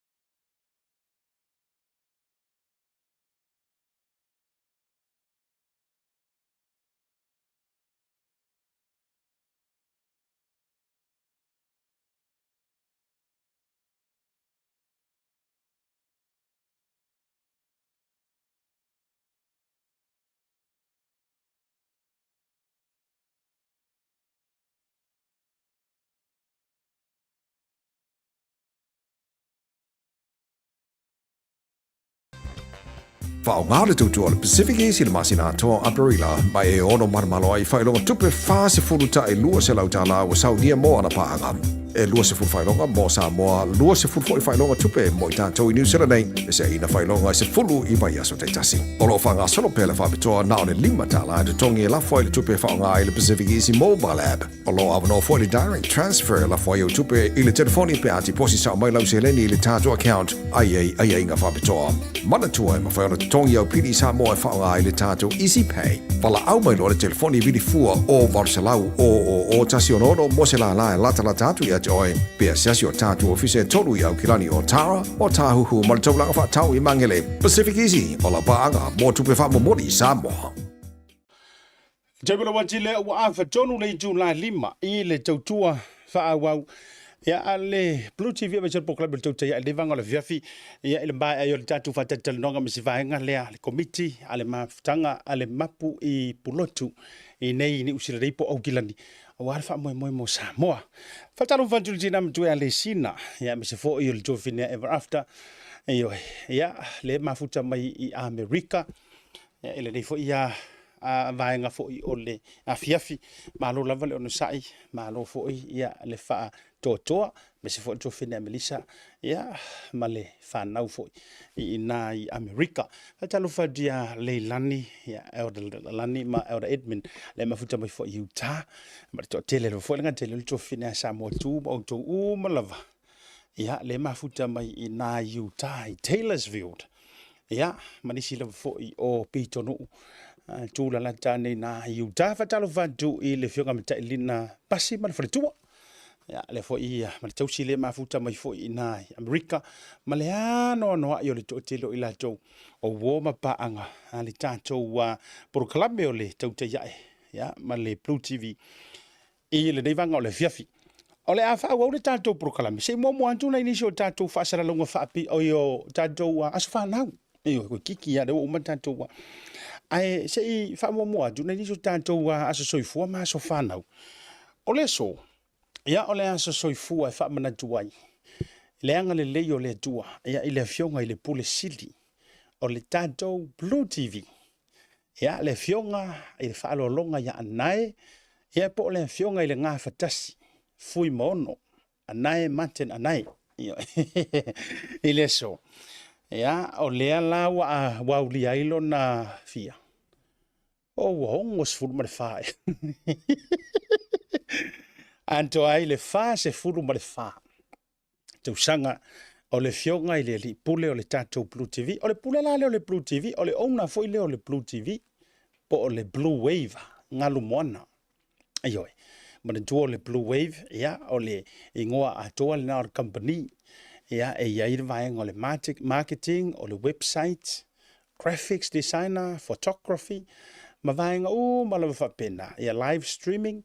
Ai mai se la le media am ua fa ngoi no le Blue TV ya manu ia li lo wa se soifua ia o kire longa la o lau malanga langa vale nga lui Hong Kong ia o te role treatment fo nga o le o lo antoanga lo fa se full fa te usanga ia ile so fa burianga ma lo faanga mai a asiata ma le au fa nga luenga atoa lau fa nga luenga lau au fa nga luenga atoa la vale Blue TV e se program o te te ia ia ile le vanga o le fiafi fa manuia le tua to fo ai nisi fa io fa ko ai lo valu e fa bo si fa ka usanga ia e mafuta I bea ia ngata fo io le fletua ia Sahara ma le no falo ia a o le tato au fa nga luenga ma bo fo lo malosi ia a wa fo I tute ma faiva fa tai fo I lo tai inga ia I le nei company tau amanta ia a wa vai fo ile au manui o le tua I lona fa tupu teleina ia ma le fa la wai teleina ma to bolo fa anga le nai fa le watu mai le sports telenoa ia ile fionga to le foa ane telea ai o luputea ia ma le fionga ya au mua to o vaenga ia renga telea o le tanto proclame o le tau te iae ia mai ante au nei asiata me se foi misa ia Ryan Carl Mahana ioi au finga luenga umala ia renga tafo I le tatou por kalame o le taiao manuia ia ma le tofa aloiva aina forsa ia ma le fionga ia la wano Dimitris ia ma le uso fo Samoa me se fo le fionga ia misa pida anai ia ma le tatou team atola fo I Samoa fa mani atu le atuanga o lo waso soifua I le so ia kalusia visi papaki ur ka ko finga luenga soka ia e ole fo I mai lo fo I Hong Kong ka ule sa fo lo sunga le pule officer ia ai pele sungu singa fatu mo ai so tayo ia e tatou te pati ai fo ia fa mo yanga le dua I lo soifua o le isia so soifua e fia fa mo yan tu le antonga le ono sfulu tu sanga o le sunga le fa fianga Veren se lau fausia o fa mo yanga nei malo faanga ia na moli mai ia e le tina ia Big Mama le fautele I lungo le tatou proclame ia atonga le ono sfulu tu sanga fa mo yanga le na mai a Big Mama ka le manga yo le ngoa ia mo lo sunga le fa fianga inga taulangi Veren se lau fausia ia lo fa pele tua mo fo ia tu bea le mau fa le nganga ia joy a wali taitaina ia o le kalisia ai mai se o le tatou pulenga ma tou te alofa tele mo oe mai lau e kalisia pele LMS toe fuataina Mount Wellington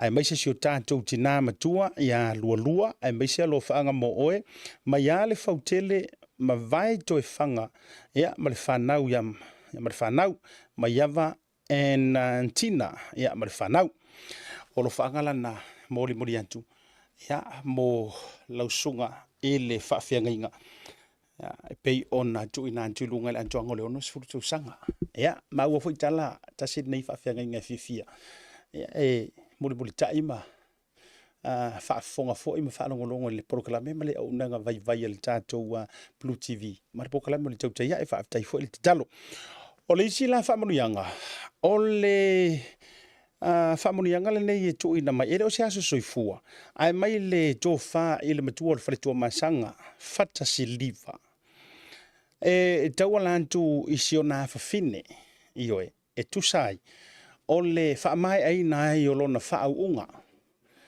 mai tūlanga la walunga foi ma sa ilinga whaamatati o le poto salalau wa vea o ia maloia i oe ma whaauina i le University Canterbury University ia o lo whaangala ma whaamurianga mai a whata siliva ma le tausi ia mo le a whawhine i oe le a whawhine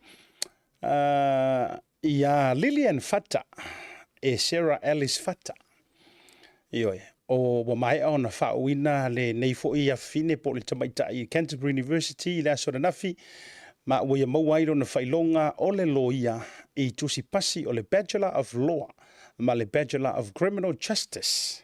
Oh, very nice. Congratulations i le tamaitai. Ia po le songa tamaitai loia i a Lillian Fata e Sarah Alice Fata.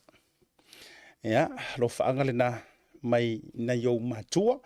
Ia, olo mamori mai foi ma lo whaanga mo si a mantu whawhiangainga. Sunga ia pasta Fata waita Fata ma le whaletua. Ia, me se foi o na iau ainga o malawa. Ma malo ma whaafte etu foi il programa le tau te iai. Ia, i tau ma whainga foi a oe le a whawhine po le tua whine foi. Ia po la uvionga kua ma le urua iali. Ia, ma isi au tu to whi. Awa foi le pa i o le ainga sanga au i whale ai. Ia, susu Fata ma maulolo. Ia, o tu i tu i o nganto i tele. Ma tua foi o le whale tua masanga. Ia, o le lau mua foi o tu mua malolo wa foi. Le sa ili malo. Ma nisi lava i lanto ua wha i longa ino lanto wa soifua ma so whanau. A waka kukalango aila i le matati au ausia i le fine i a Lillian. Ia po le alo e whasino fo i le tofa i a Fata. Ua o mga kuai le mo'o mianga o ni a tātou loia. A wā o le tūlanga wa tūla i mai i Samoa i le keisor sunga i a Samuel. Ua mantu wā fiwe su engi loia Samoa. E mawhaiona tutu le mata upulea. Ioi. O te loa po o le nā ua o tau sila mo o tau maua ni whawhatala. E le tūlanga o le leto e tau aveina ai. E le sunga ia whetūlanga ia o le mata upu Samuel. Masiona whaletua po siona tō lua ia si vai. A o wha tāpena antuai ia se i tūlanga fo i o le wha maoti ai o fufuanga ma se lo marekeisi ia le sunga Samuelu i New Zealand. Ai e ia ile mo mianga o se lo ia lava e mawhai o na wha awa wina leanga o lea ua tātou i le vai waa. E te tau o na whina wina le tūlanga o le peiola. Ana ngata fo i lea. O le wha tāpena antu o le keisi lea.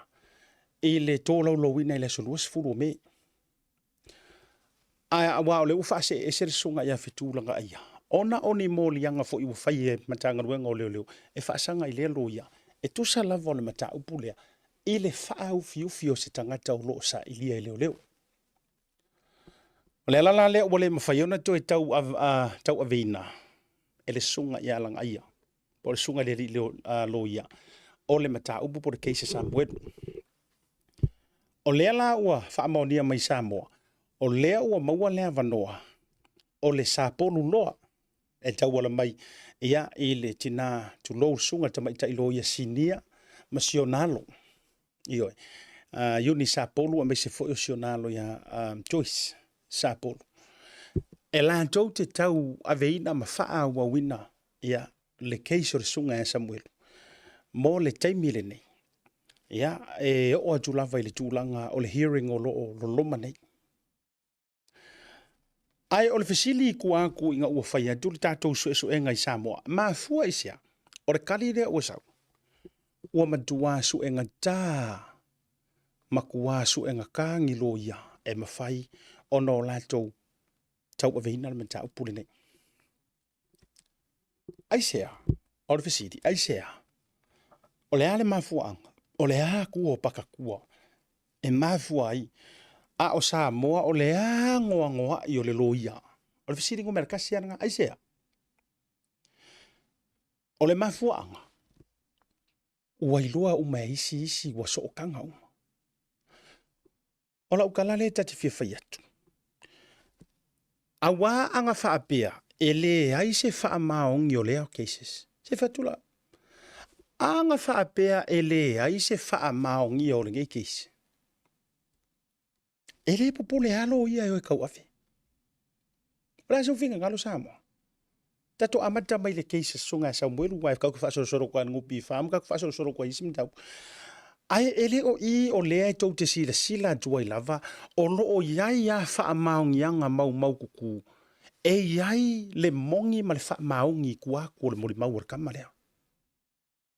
Ioi. Ua le fesili ngu merakasi.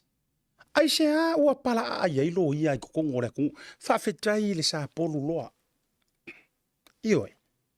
Fa fetai walanga i la usa ili linga ku Samoa na pau wa ia. Tulo kulo fa fonga mai ngisi o lo ia.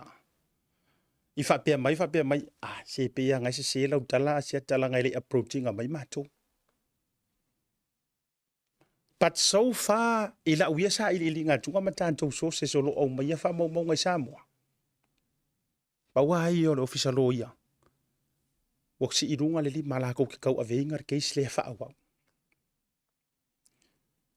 O nisi e ia la to mafuanga. O ngisi e ia la ko mafuanga ia la ko conflict of interest. So therefore fafkai kili I tūlanga o nisi o lo race mai le tūlanga manino ma le tūlanga ma ala to foi conflict of interest. A o le fesili ai kula I mai lo mafofa. Ai se alava. Ai se alava ua le mawhai ai lava. O ngai aingi lo ia. E fili mai ai pe kau vavai o e teik le keisle. E ai soka mafua. O le maalie ia. Maalie ia o ngei maka upu. Wa o le upu moni ma le upu tautino. O le maka upu le ngei o le makua la walunga de kaimire ngei. O le mata upu le nei. O le matua la walunga. Ioi. O le ae ua iai le maka upu le nupi wha. Ai manatua mai fu. O le wake ia ua molo au waku le maka upu isi vaenga fu ie. Mai le maka ngaruenga o ngā ruenga le ngā mai kokongu a kiria whaila. So o le kile o mata upu ia whapene e simila. E simila maka upu whapenge. O le mea ia kau le kulou le whao ngā inga le kakau o kupe kokongu o Samoa. It's not new. It's not new. Ka koaru ia nganga whawhaingo fi o le ainga o kupe kokongu o Samoa. E ina kowe ele malosi anga mare pawa. E le se mea fau. E le se mea fau. Ioi. A whainga whau le marae wa alele lai o ki a vea kia ia inga ngā fies furu milionga. Onga o le kau mawhainga inga ia whaise au wala. Inga ia whaaleanga inga ai se kamari anga o se kasi o whaipule i le whalo to I whale. So kako ke le shock la ia mea o le ainga o kupi. Ma le misuse. Ke ua haskele ngā kala. Ia aka ko koe o mai se ngana whawhainga o fie. O le misuse to funding o funds ma me whapenga. So it's not new. E le phone ngā mea. A o le fesili lo mawhauwhau. Ai se a ua whainga ka ainga o I fongi lo ia e whinga ure maka upor kamalea. Ia. Kari ai o e sa moa I lo mawhauwhau. Walangai asa le whaiva, ai le asa le masalo. Le asa le whaiva, e asa le whaiva, le asa le masalo. O ane mafua anga. O ange mafua anga o le ale mawhai inga o I fongi si lo ia. A o le ke le o le lo ia si maki. E le onga o le mafua anga ua kongeki umakangaka uma. Whaamaka ele o le mafuaanga ringa. O le mafuaanga ua konge ki uma. Wa so o tanga. Awa ke haru e wharenga ke isi ranga wha ke loa e kau iei kākou. Se ranga o sia o best friend nga maha o onga mai. Langa o le sister-in-law o le brother-in-law. Angu saa ngai mea o in-law. A e via kari kongu ila ukala. E umata do mai le nu bifa. Nga kousi la fia ile inga. Le angoa i o le mauso o kanga. Ko ngeki faa porkiki. Lea fo ua mafuai. O na matua ngungumi lea makaupu.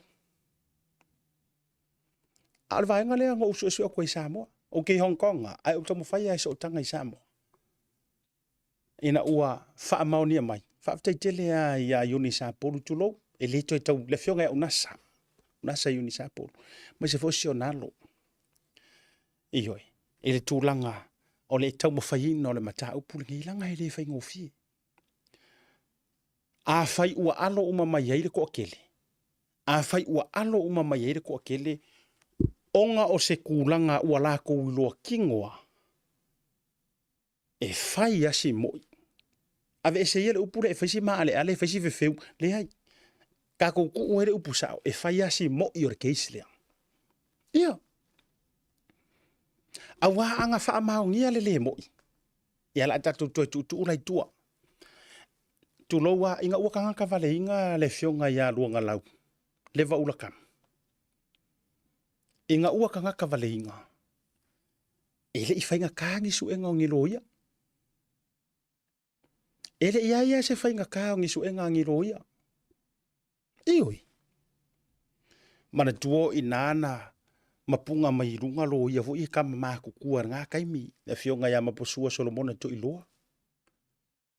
Ia maisi lo ia fo i maa kukua sa fea ngai mare kau ma whainga o fi ngaunga ngā kaimi. Ele i whainga kā a ore keisi le ngā. Ole makua i maa walunga first time ia Samoa mare Pasifika wa o ai kākou a o keisi ngā. E ngā kai o i Brazil. Ia e ngā kai a kungu ngā. Colombia. Kama whapenga o Colombia le kungu e makua ngu merkasi ka mga ele corrupt fo ile le whaongai. Kili e au gang members ngai politicians ngai diplomats. Ai mai se fo i o kanga kor whamsingonga pe ale fia. First time ngau o ia ka kou ko inga merga. Ele i whaapea ngā kausu e angilo ia.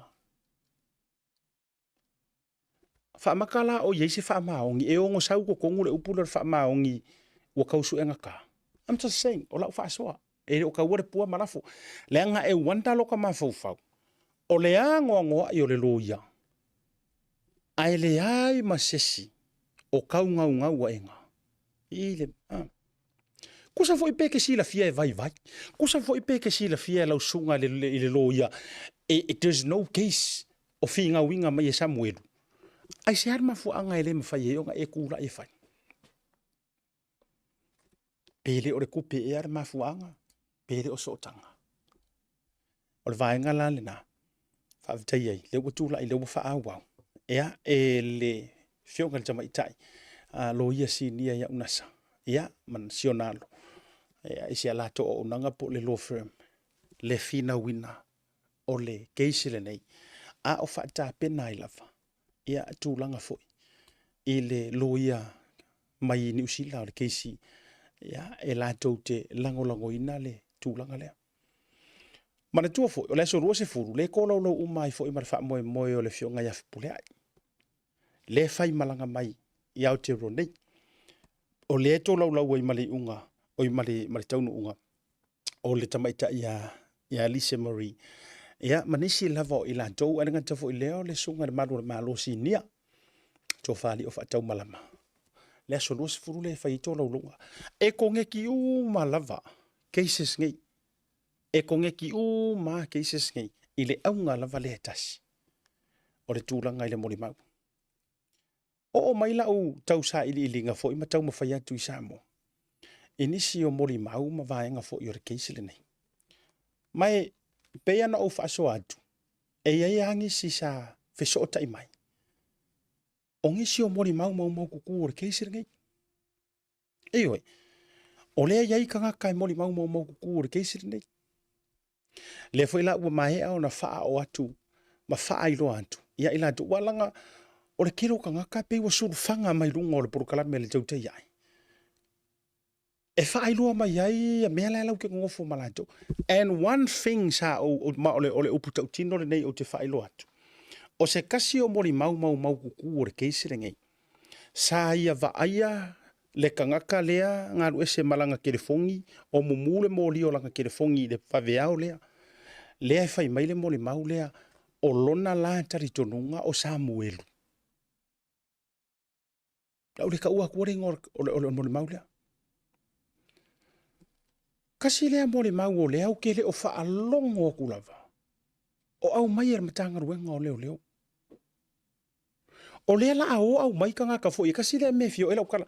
Lea la au mai lea wari fo i lea lenga moli mau mai povi. Ha. Lea la au mai moli mau ale wari moli mau mai pa povi. Avea mangi moli mau kuku o maka upu lea.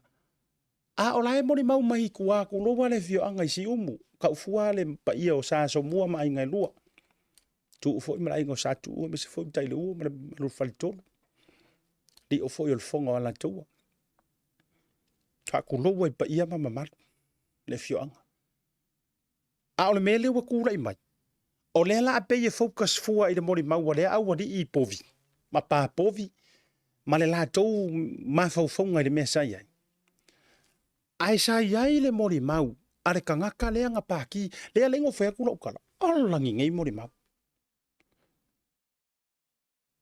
O le o refer o ma julava ale na o mai karangoa mai rungo ngi por kalame. O le mana tuna tunga o le por kalame le nei ame se foi o le mana tu mawalunga. O ke manga o ia o kou o uma. Kou ke mori mau fa msingonga o le melea. Yes. O le upu mongi ngā ma le upu kaukingo le o fa ya ko rungo por kalame. O tau o malava lea na o tau reach out a mese voice kamikira. O kamaiki ia, lea iai marikangaka lea nga makala ngoa. Lea la ufaya kuia whapea. E ko akolu ea le awari ia. O kamaiki fo ingai ngā iloa i ele a inga or kama o tu au. La uara vea ku au. Ngā o ngā o valivalia ku whapea. A ora mea piko i maali ea lea si o whailoa ku Samoa. O lea nga kusi lalo moli mau kama ia. E leo ia mo mo ka ungu urisin. My question is, o ai leo ia mo mo responsi o. O ai leo ia mo mo ka ungu oi vaikele. Who are they? A fai ole a mau o kou suafa. Wahe o e whamisingunga. O ai nga ka ungu, o ai nga kuskusia moli mau kamikia. Ngai iai male moli mau ngai whapea ngā aku. E iei male mori mau le ngai kuskusi whapenga. Leanga o lenga umalava nga whaasoa mai ka kare langa mori mau. O mai le kaimine ngei. E le i koe fo i mai le leo lenga aviala ko mori mau ma whapea mai. E koe fia mo o mia o e langa o se vaenga o lau mori mau. Lea ko ngeki mare mori mau Samuelu. Lea ai ma se mea whapenga. Ai whaamaka o e sira fia lau o fionga na mingiska. E mana tua ilo uloto Samoa. Se tasi o vaenga na ma whaasoa i ma le fionga le minista o leo. Nga o koe whesiri e an maka upura. Whatever. Se tasi o ana malanga mai. Sa o koe whesiri a fo ilele na umo whaile e ingur mako i puki sa o koe whea. E leo ia iso ukau fo ilele masaro salonga. O lea e ia le mori mausa o ma vaenga whapenga e peye le o ka ua koe leo. O le sau noanga le fionga le mingiska. Asiata. Se i vanga nga o pomongi a ngai mo ko kingo ko fa kwai. La la foi le leon o fa to le fatua se tala lungo proclame le. O le sau ngonga le fionga mingiska. Asiata. Se i vanga nga o nga le o bodi iangi me ma. O pu ya le fionga ya fa walo. Se i vanga nga o nga e la u komesinga ma le makanga ruenga ya ha ungi mea. Ya, ngo le lo le. A o mea uma, le brief ma ia iau. Mana tua mai foi. E le alu le mingi skaso e suengi whaila. It's through briefing. E brief e komesinga ma le sui komesinga. E ala ia la ko fongokanga consistency.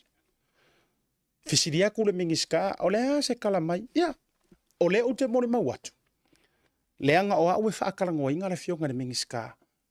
O whare pui pui a me se fo i o leo leo. Nai ko kisire fia sa mo. E na muri tai mai le nei poro kalame mai le lua tausanga taluai. Ko ke malama lele melu te whai atuai. Leanga e kolua o mingiska e whaakalangoa i vai aso uma. O le mingiska o le MCO, i taimi nao i lalo le tofa le tinu. Ia o le mingiska whaakoanga, i aso lulu, ai aso kofi e lor ma whaakalangoanga ma le fionga e whaualo le mingiska o leo leo. O le tele lao taimi a o vili aku maki kongeki ma le fionga le mingiska. O i au kei loa. A wae wakua ofisidi fo ye mo ufaya tul minister. O vahenga ia o ke fia ma o miangi ngai kali mai le raid le ngau so i vayusu. O ke fia fasiringia ia drugs ia ngamaua mai kulo. Mi fea. O le kele lau kaimi. E feso o ka ia le mingiska yang komisinga. Sei brief mai ia ui mea ia langa o mea le fasiri le media. O koko maua mai sa moa. Lea lai mafu ai on auto fe tu ala ngai te fai mai ngofo mai mafau. We. Ole mea e o mala le fionga ko mesinga i ngai mea. E mea ange o kele le kako sa mala ma mea uma fapenga. A o le ai poloka i o isari le fionga mingiska le ko fa kwai. Po mala mingiska i ngai mea. Po ole mea e o le poloka uma i le si level le. O nga fiota le i o mea e ka uanga i le mingiska. Ma mea e le ka ua le mingiska. Walanga e o folo uloko kuloua le whaafonga le antunu. E o folo uloko o le antatou tuu i matati au ausia e le fionga le mingiska o leo leo. Le fionga ia whaualo. O le loia. O le whaamasingo. O le whaipule. Le ua le mingiska. Kusa o ke loa, he is one of the first. O ke le o mga kua seisi. So songi mai ka ko kungu if not, he is one of the first wa au sia uma kulanga makofinga mawalulunga ia whaale malo. Yes. Loia whaamasingo le o whaipule pe leo mingiska. O la fesili. Whaamaka o au ai le mingiska, mao o sao i le mingiska, ia wha maunga ngei, mamori maunga, wala ngai makua fesiri alo loko. A ave ese la le tofinga wha mingiska, ai ka kilo mai le perspective wha masingo. Ia po le perspective, fo ile le po le side wha loia. O le a le motor ngei me o le loia. I lau mafukanga malo ia e kele ngei ni usila ai mesi fo lo ia mai sa mo e ko va mai ma mauanga ia vango e fa soa. E lua mau kau ave lo ia i menge o case. First, there is a case or there's no case. O kalanga ka mai. E pauale me kilo i le lo ia e ia le case ma le ai o se case. E le se me ka o se maybe or maybe not. Yes. Pauanga vaenga e lua kilo ai. Yes, there's a case. Ko kilo, no, there's no case. O lea la ala ingo ofisiri kongu le vaenga lea. O lea iai mo le maua ka maiki nga eva markama le o ku au. O lea iai mo le maua langa o le fai mai isi. Le faku mai a isi mafa mai. Sa pa ki ku au o ile moto sa moa sa pa ki fea.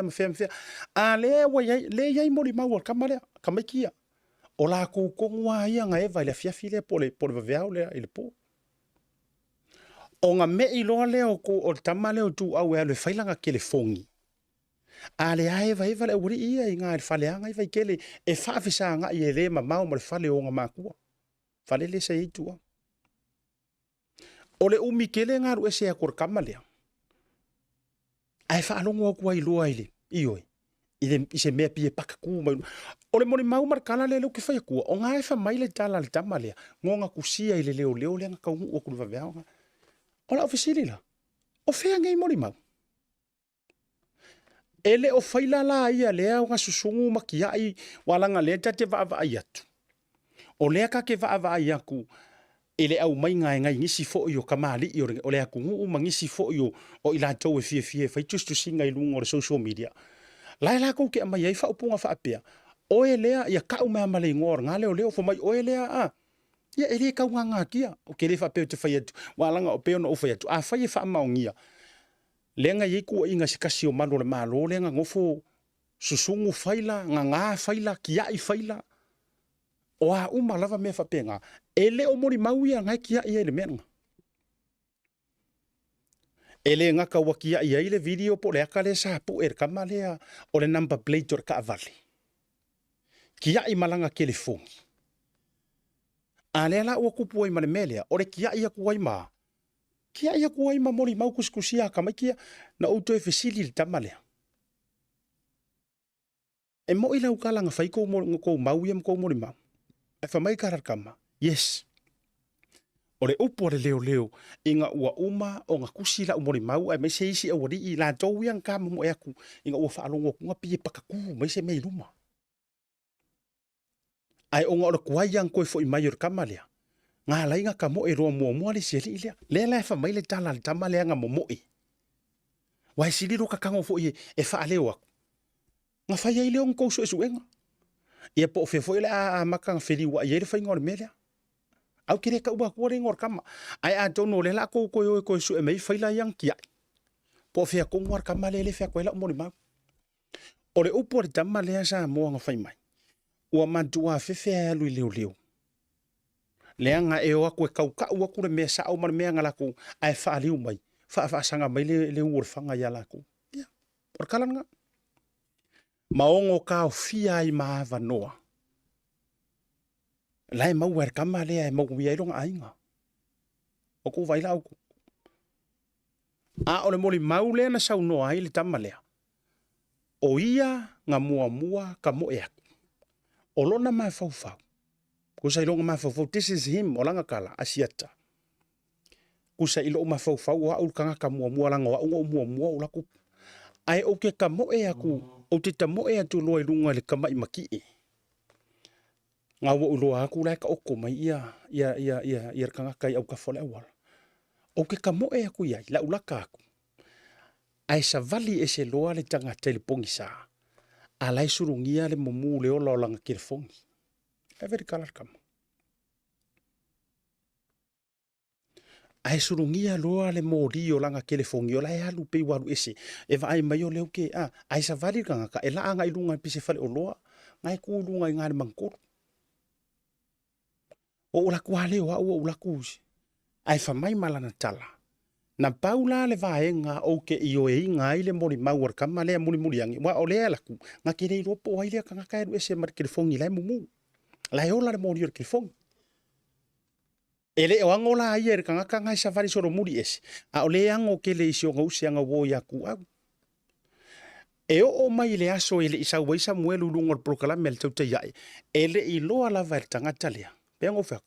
Kere ka ua kulonga suafa. A ua umanga ufai kama lea. Ia e alu e whafso o kai. Se lo ia ma e kalangoa ia. Pule o e pe ke alu i leo po le alu whaku kua ingo leo. Ai kusa e koe alu i fo ile la koe alu wha la koe alu o e koe a vela umori maunga kusi mua. Whamai leo le tala. Ar kamara ngei. Anga le sausa muelu i lunga o lau porkalame. Ele kadi ele fesiri sa ilo uma fau. Po o aire kanga kalenga savali ese wala ngai pongi sale me ona vaveau.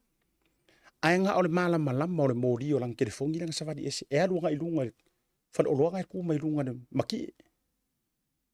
Ai anga le sauna ilunga o prokala mo fakulola ier mako ainga. Oi. Ore kanga ka ko wala lea. Ai fa mai langa kala. E kukusa uma folinga ia nga whaasingo lenga ka ume e Samuel. O folinga uma ia nga ka ume Samuel lungo le tauta iai. Folinga va aior kama ile la vea. O folinga fo inga lenga laku. O ia lenga laku makausa pai. Ia ku au. Ia mafau e ma vala au moiroa nga solo ku iloa mane ainga o ku au. Aunties male uncles. Le ngai vai kele. O aku mai skaka. So makua se lau pasenge le mori mau ar kamalea. O fōringa ia nga whamakala mai e Samuelu lungo le porokalame. O fōringa ko nguanga o le lavea nga lavea ai. Le fo inga laku wā ia. Ma ai ia ia. Ave ese mai robo, ave Samu ia tu au il whare mai. Ai waku no ma leo leo. Le la ia la ingo o fesiringia. O ai la leo leo ia. Karo si ele o la vevea kulo, ele o la vevea mai isi leo leo le ingai malo ia o fio ki whafua se ia kua. Pea koe fo. Ia aru suakanga o le vaakele e uma e ngau sau. Ia o le monka ko wha monga le ngau ngai malo ia leo maliriwa. Ia o la kukunga ngau i vaike. Ia. Lea langa ave ia whamakalanga kuskusia. Whamai maritala stamasia. O le lako vahenga leanga. Ave uma lako peko koru e lako kususi uma lako kala. Mare kala leo nga whaiak. E toe feso o tai mai a uko. Mo nisi o whaafesili masuesuenga. Ia pe amahea ia. Ngaka mai lo inga. Ngaka mai a inga. Ele koe iai mangi leo. Nga koe follow up nga ia kamaikia. Pat o le hou le kamaiki ngei se mori mau kuku. Ele o whailala ia le ua makua la vea ile melea. Le ua kilia. Now, ia te au ia la malo u manatu. O ruinga lea leona o whaiatu le mata upulea. O le kele yo mori mau ia iai. Sa iai Samuelu. Ka koru ia le me muaranga. O le fesiri ku kasi ma le fesiri ku piku. Sa iai le kama lea po se mea ngonga whakua po se mea ngonga whawhaua. O lea e iai enough witness. Sa iai Samuelu. Ioi. Longo winga a whaila e wha maungia uma mako uwha kasi ma pesi tukera ngai vaenga uma. Ma o atu tanganta nei e tutu luma e mori maure maka upulea. E wha amaka e lava se mau tutu e pinpoint ai e wha masingonga. Sa iai le kama lea i le vavea lea. Wai kasira ngā vaenga mō mua. A whai e wha iei se wha maungia nga sa iai. Longo winga o mea o mai ang karangoai. Wha maungia o ma. Pe a whai. O le mea la leka ke vai wai ile wha ngā solo ngā i o re keisile. Ia wha tai fo o ia o tamaita isi a lo ia sinia e me se fo o na yo nalo. Wai lo ia uma fo inisi o le whanau o le whionga unasa. A wai kasi a ngā vaenga. E kakau o ngā proven. Ma prove fo ilele. Pesa iai le kama lea. I le ngofoanga lea. O le kau ki ngonga i runga pro karamere nge. O lai ai mo le mag. Ai mo mia le ave testi lu mo le whamsingonga. Ai a fai fo ila ua kia i e leo po o e ua whaatala le pe whakamala po ua le ilo loa po le alava. Mo li maunge ia po le le whaamaungia fo i po le malolosi pe vai ngai mo li mau. O le fesiri lo mavovau. O se ngaluenga lea leo le lako ave esea o mori mau. Po se ngaluenga le ngai kakau o nga whai e whaamisingonga le io e inga ma le whaakua inga o nge mori mau. O ila ka kalangoa i le vaenga lea. Pe a whai o lai whaafonga mai le whionga ni mingiska. Ia ai po o ai fo i lea kau ave inga le maka ngaruenga lea i le maka upura vanangi. Walanga o le mele ua confuse whaasolo atua. Leanga o la fo i mau le whionga ni mingiska o leo. E le o toi ia le mata upule o la ufa se e kua ngalu ese. Ia. E ka kele ki o la, leanga o langa wha mangingo mai a fo i ai Samoa le vaenga na last year. O le fesiri la, o ai la le mingiska lea o le a fesiri ngia ia mea, po o ai le mingiska lea o step in e tau ave le mata upule. E whainga kao ngā ufa ia kore sui pāle mia leanga e o a fo i le kaimiringi, e fiwe fiso o ka iak. Yes. E fiwe fiso o ka iak. E lea mawhai o ngā whiwhio mai e whaingi kala.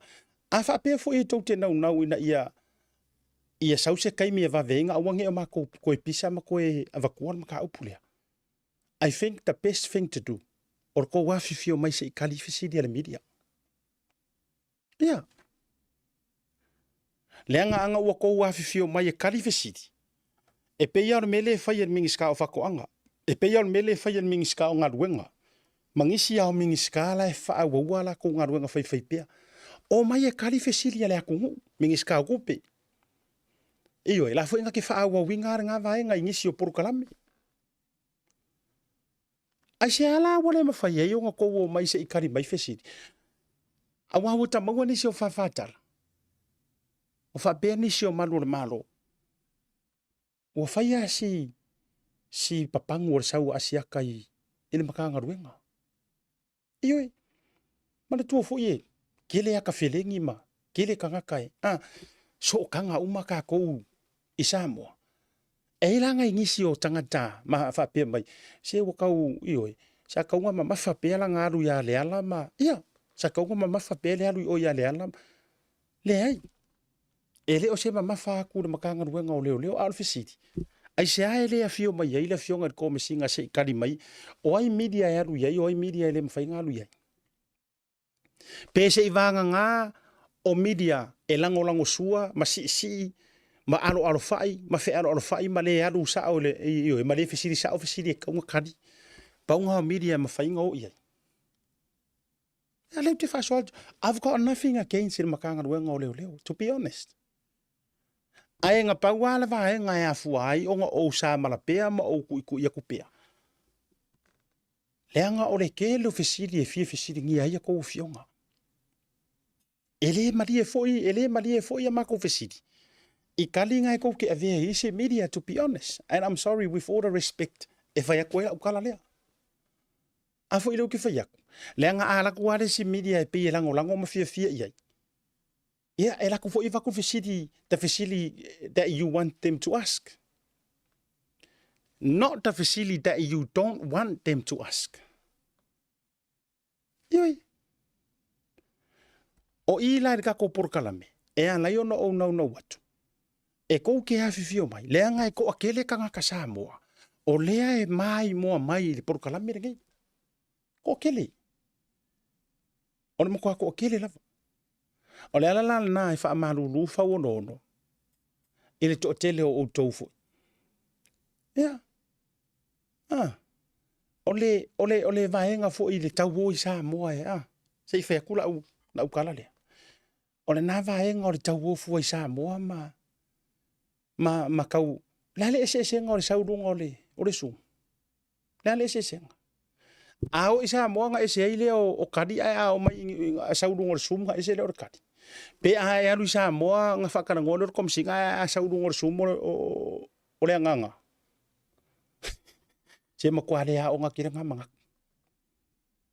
A whai o iso mana tu pena alu a onga. Mukua vai kiri nga mga. Ela nga ya lai nga haka mamai. Ioi, e haka mamai aku papalangi. O kou sila o kou i media ki kele lalangi. E leo koe mei mongi kupe koe kau whilele iei ka ngā kai wa ngale aku ma capture solo i whea ma whea. A rumu wha o ngā a wala wha ange yonga po rungo le social media, i rungo le Zoom, o mea uma whape ngā. In fact, e siri a kuare ngā. Ngai lore kau warufua ma costly kau warufua. Ai laku wha whea ngai ma le sao. O tō maua. A o le whaingo fie ia. O le oso i rungo le Zoom. Ia ma saunga mai. Ia o le tūlanga le iai. E a kili ai la ngā lako maruaku. I o kou malili e fo ila. Se i whetula utala. I o kou malili e la ngai whape ngā le kūlanga o le au whai news ma whare whasara lau. Ta moa e kou ke silence ai kou ke le kalia fesili. I o kou kalia foi. Le fere le iaku o le maupomu. Le i e le ongi pomu foi le kau wha. Ai i o kou kalia. Le fere le iaku o kua ngā mea whapea. Leanga o le maka whaioi a se kaikai o se maka ngaruenga po o me tau tai o whainga malo o le tau o mai e tali fesidi. O le kou kiuke nga. E whainka leanga o le uangongo kia lau whaalau au tai manuta vae i a au o le mingiska o ngā foi o leo. Ona o le ia le loma ma le markala le sa ku ui o le afa se e kuanga o le ala ua mawai le avangoa i le mawhai ai o ngā saungoa mai le fionga le mingi skail makahau pulea. A o ai la lai mawhainga maua le avangoa. O le fionga le komsinga ba le sui komsinga. Ia po ai lava le au singia e mawhai o ngā avea ma spokesperson o le makanga ruenga. Wha amone mole. O le heka o mawhai aku. O le ala ngā a whai la tau te mana nao inga ia awange ia kaukao file ar waku asiakan makanga ruenga. Ngā pauanga o le awala, kulowa. Paunga le awala e mawhaianga kauka fiofi. O le kou hafi fio mai se ikali mai ia ngai fesidi o le fia fesidi ngia kwai. Pauanga. Iyo. O le vaenga la na le tūla i mai le keisi lea. Iyo, mo le sila fia le tō telefo o tātou watuno. O leisi vaenga. Tātou whaase e mai ei tūlanga le ne fia fil tātou pa porukalame. Tātou wa mai lola ia le isu le nupi wha.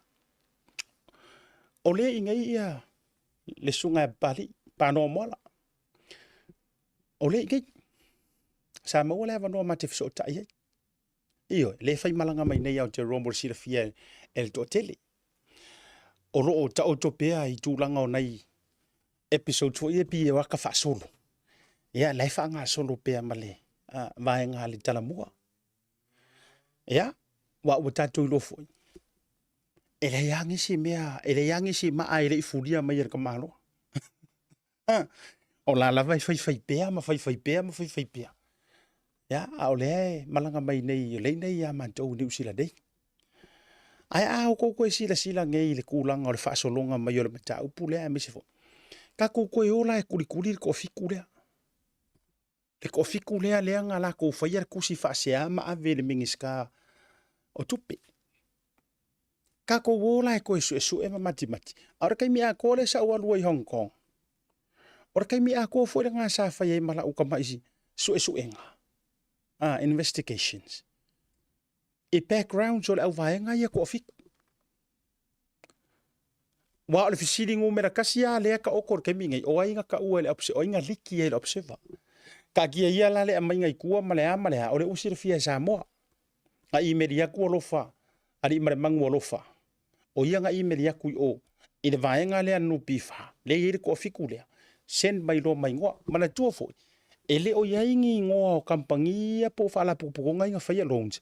Ele o la vea i ngoa nga i le kusi whaasea. Ale au whainga ruenga nga avere mingiska o kupi. Pea on sa ngoa pali. Ele o yai pe ele o disclosing nga i ele au vaenga nga. Ia i ngoa o kampangi ma whala pupukonga. Lea sa long. Lono winga o lae lau ke mi loa mangingo. Ka i ala kurafo. O le mea maaria nga. O lae lau ke makua i o la koi loa mangingo inga. Me whailelo le Privacy Act. Ma confidential informations. A o le la koua whaasea whaalaua i keli. Nā ngā avele la kukusi longo winga. E haka mamai le aulaia. E haka mamai. O lae lau they knew exactly what they're doing. A o le mea lai kua haku nge mea uma. They broke the law. Ngā lako solia kula fonga mo policy. They intentionally did it. Ngā whai malo lātou loa. Ele sa sau wha apiar maka upu. Yes. Sira foi la uko. O le ngā kusi de mingiska. Lako ke le disclosing. Lako ke le whai loa i a kampangi ngai ongo. A o ai la le ngariki ia ikua. Mariki ia observer. Ka koa kura ia lea o ke whawhetai a fo i le toa telo lea tunu. O le mea fo i lea o kou ia lea ko ke whai mea li lilo mo kou whai mea le sao. Awa ne ngalo i anti autou. O lea fo i ko ke whai ngā ruenga makangaka e piko sili o ngā wha maongi. Ma whai al mea sao. Matua i sen sao mai a ele ke disi kangaka le whaila a koa oko. O lau ngā ruenga, o lau so o kanga, ia wa oro kulanga ia manga elengi confidential nga mea o le whailua o so position. No, that's not a confidential things. O le public information le mea nga le iloa hi o e CEO, a CEO o WO a umanga mau o ia oe. O le mea nga ia ele confidential. So na whaari uma mai lava e se tasi o o mau whaatutuina i Samoa. Mai ka ngaka la ia e ko o fiku. Despite le avanoa le vaenga e HRPP uma. Yes, they are all HRPP to start with. O le ala le ala ingo whaiaku. Kulou fo ile whaonga ingo ingo whaapurukiki o paki. Leanga ua whaapurukiki umai ka ngaka ia. Le maka upu. Yes, and that's for sure. E le kau makea le melea. O re kamai ko akasi le ai whirowhiro ai kongu i. Le li ko akasi le ai. O re sana in loa ari maramang. Rea, wa maua le tātou purkalame. Le wha maonianga o le vaenga lea. E wha koe, o vaenga ia ngō kango hai lai taku purkalame mō mua whai atula utala. E pending sa ukala e whai iai. Se i mahi a sa usu esu e ngā mau tū. Leanga ngō kangoa mention na ku o leanga ka uwa alau kele mai ele tō tele. Ioi. Pei taila. Wa o mau tutu lava maua mai e tātou wha maunga mai Samoa. O le san in loa a alofa ali maramangu. Le sui ka maika i o se furu pasengi. Le kangaka kongu lea. Le sui ka ika i fongor komiki o kupe o le pāle mengi. O le tangata tonu fo ilea. Le sa i meli i o le nupi wha. E send mai i ngoa o kangaka po i ngoa o kampangia. O kukau maua mai so o kanga lea so so.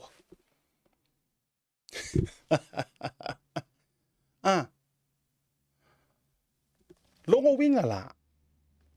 Kako karangoa ia ile mata ubu fu ile le. It's a if conversation.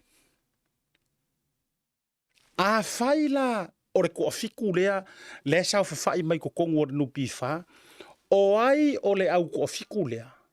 Even though HRPP umala ko ia ko fiku. But who is the next of kin? Ka ko aru penga. Over ka ko oli poka la mesu esu e ko i. Fa mama avenga foi esu ngala fa Samoa. Walanga o le la o le asu. O le kele o le su ia la fafa ele ngaka o le su le au vanga ia ngupi fa o le su le observer. O le makua kumua o suia la iai o le aka ko vai ngi hipo ke kele mangi kenkaru ioi o le makua kumua o le sule la su io e lengi ka mai mangu ke kele ia la feko ai ngi de mele o ai la le tangata pito i lata le next of kin e ongo laka lava i le va o markanga kalenga requesting a kunga information nge send mai mana tua o le ala i le pule sa ku la ifa ku la fo kongor fongor komiki le a o le mea e mali e fai nga le vaenga ia e le o isa mo ar kai fongor le fionga ia fale o ma vaenga o information se ka usi le fia le ku e ka nga fu le alu ese mai kai fongo ai oso le sui kai fongo ko fa fonga ma ai oso le sui kai fongo request meia inga ua fa ku mai le lafo e se kasi o sui o komiki ia le ala le puli e ka kau o nga amia meia kau nga amia fa momonga ia wa umanga fa mangingo be pari ele ese tulo wa ele ese malo sianga ele ese fe au ar komiki kulo kusa por komiki okupe fa pan mengi ele ai se lato malo sianga lato te au mai ai fa monga nei confidential e au ngoa ma mengi e lua mua o se court order lona lua o se consent mai tangata ia po fa la pukonga ia ele ai ma se me fa pe mai e ai se power right po se override are komiki o kupe fa pale mengi kulo la ko ke overwriting ai pe pai pasai me ia ai request no le se me fa pena o le ala e saure ko fikulia o re kama ko kasi le ai ko kongor ko fikulia no pifa o le san in lo no winga aka ko we fa sa mo san in lo o se to alu o se kamal ioi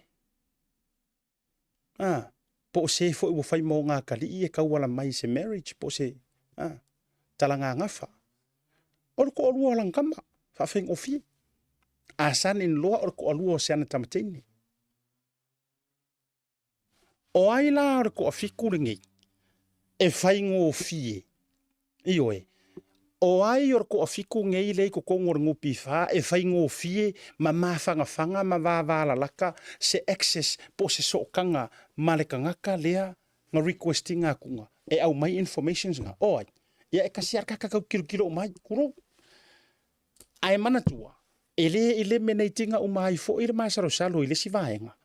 Leanga they all are HRPP supporters. O le isi ngai ai le si kenge. O le hafa finge o le uso pese half brother o uso o whatsoever. O le ala le pole.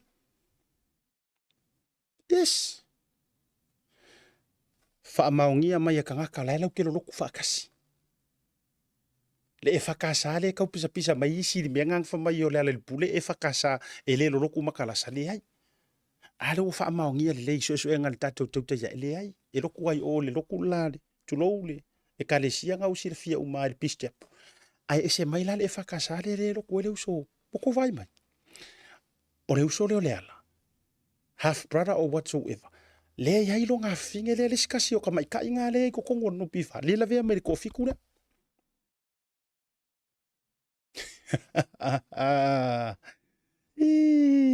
Wako sila sila.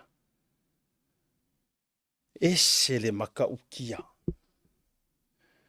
Wo o ingei ka ngaka kurou. Wo o ingei ka ngaka whai ngā ruenga. Wa a fia wha porokiki. Ka fio lae.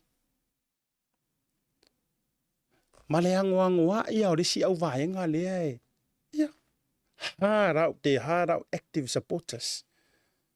Al HRPP. Wa mafuanga o whaiaku le vaenga lea. Leanga ua whaaporokiki le whaingora mata upu. Feika u mai a papari i pāngoa moala. O ngai mafua i sea. Leanga o ia mawhiriwhiria mai e whainga māloa le fast. Yes, he's a fast supporter. O le mea ngā le wakupu ngei i. Le ua whionga fo i kamai kai pāle mia ma lau whainga mālo. O le mea ngā le wakupu.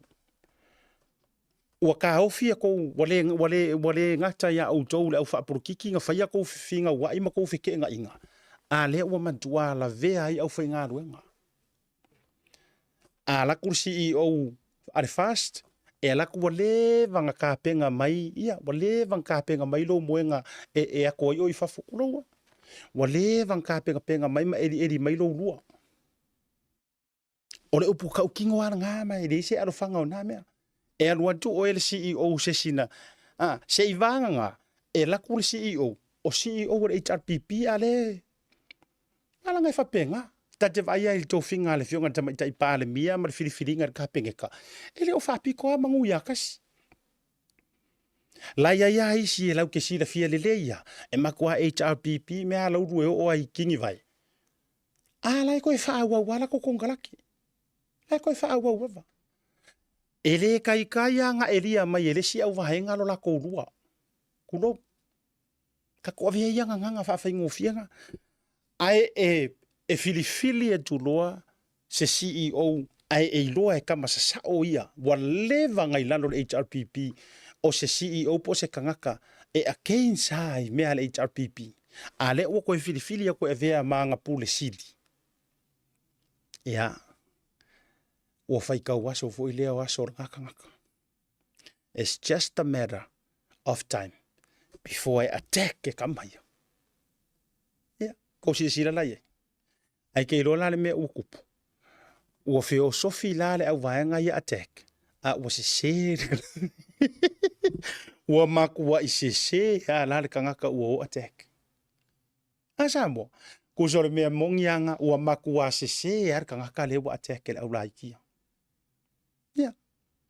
Kusanga o attack ia papali i pānoa moala malola tau manatu. This is it. La kako makua whaalo loko ale lua. Tulo. E matua i whaapa u i ai sia tamari. O langa koe pa u aku alea. E pa u aku aia. Malu aku aia. Kei lora mawhau ko nguanga ko whikurea. Whaau popo aku iai. ma kangaka ia le faipule ia wa influence ngi kangaka la ko whangau ma whangau la ko whangau ma la ko kei. E ua la ko wale o e whaile me sao. A ua matua o nei tangata. E whaile me ka ura kau whaleanga. Ai e ringa ku ngare pu. Ai ua keke i le vai mainga. E le ai. E le pa ungo fier ka malo. Ua keke ia e le kure pu e vai nga mainga. Le ai e le pa ungo fier. E la ikiki le pu nga e li. Wa la unga ai ai. Tu so le me moni wa eli le pu. A le me wa kupu. E fa si la pu o pa ngo ele o fi le pu. E oi. E a eli ngai la a eli a le me le wa kupu mai e o le wa ma mai ma sai nga le nga kausola. Wa eli ngai la ai uma enga le la wa saule le fionga kai fongo. Fa makala mai o le ua umare su enga fa aloko I fale ar ko miki su e ale nupi fa ekilia pa ngoa ku louri so fa pari o le fo Italia ia ale unga mai o su enga ale MPE ma le MOF Ministry of Finance a ke lo ala vai le yaso nga esenga a fai ua kilia I le su enga fa aloko I fale but by the way yo la officially se eva kwala officially fa kupu manga o lea wa mai er su enga nupi fa. O lea wa mai er su enga komiki er nupi fa. O lea wa le fa maungia e mama le fa ai unga ale chairman of the board ale nupi fa. Meaning o la sa o sa muri ka I le process. O lea la wa uma ma fa maungia mai. Ele se me okupu. Lai sa o le ia le process. A o le koe whaile si su enga le ale MOF, ma su enga le MPE. Ministry of Public Enterprises. Mana mkanga ruenga o kupe. O la ofisiri la. Is this legal? O la ofisiri. E wha kula fongo su enga nge.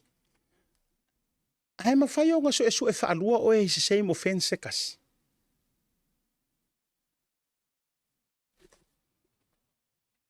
Kongi aku nga mea I ruma I ke mafau I ai ma mana nga turu loto I samo. E whaari kula fongo. Le uma mainga kiria o I se suenga kaulonga lau lori unga. Ale ua umanga kiria mai oi ai koe oso le su enga are ngai lava ile ifai mai se ya nga onga kongi aku afa penga nga kongi aku fa penga so reg pengo fa ku ya o ko ola se policy le ke sa fa ima o kikia le umanga fai ka uri policy no pifa mai ya inga kulanga kau oloa o le tangata fai nga luenga o le la inga fasiri lo ma fau. Ezes liko. Le koe fai o sesi le su fa alua o e ise offense kasi even though ua le fa maungia. Ya. Nga onga ku fa penga.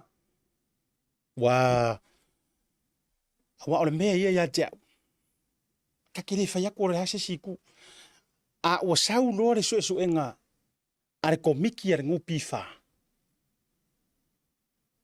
Filifilia nga faya su enga komiki fa pito. Wa uma la ko su enga they know better fingo la ko ngadwenga. They know the inside out to the fingo me uma a faya sa ola wakidia. Ama fu anga fa ko ye fu ko reinstate. Fa ko i foi. Ama ko inga fa ko reinstate. Ai ile kele lao mea yo mapunga mai e runga wai pei no tawhai atu fu ila tatala. Wa eli ko fiku le lua, ai whainga kunga. Wa le pa u ia pangoa. A le la ko kele ngi la para la si ku kongo le lua lea. Wa la ngale la ave ngi fa msingonga le u fa ilo fa la we te le la asu le la ave fa msingonga. Ioi, A faila o le la fa maongia uma su enga ia nga fai wa o le fa maongia su nga komiki no pifa le se longo winga nga ole au vai nga la ia le ma kwase se ya o la to soli a ia inga ile fai nga no nga tupe i tu langa o fa matalanga i te tau ona fa lilo pe confidential a o soli ele au vai nga ia su e lo po ai konga vele sa mo observe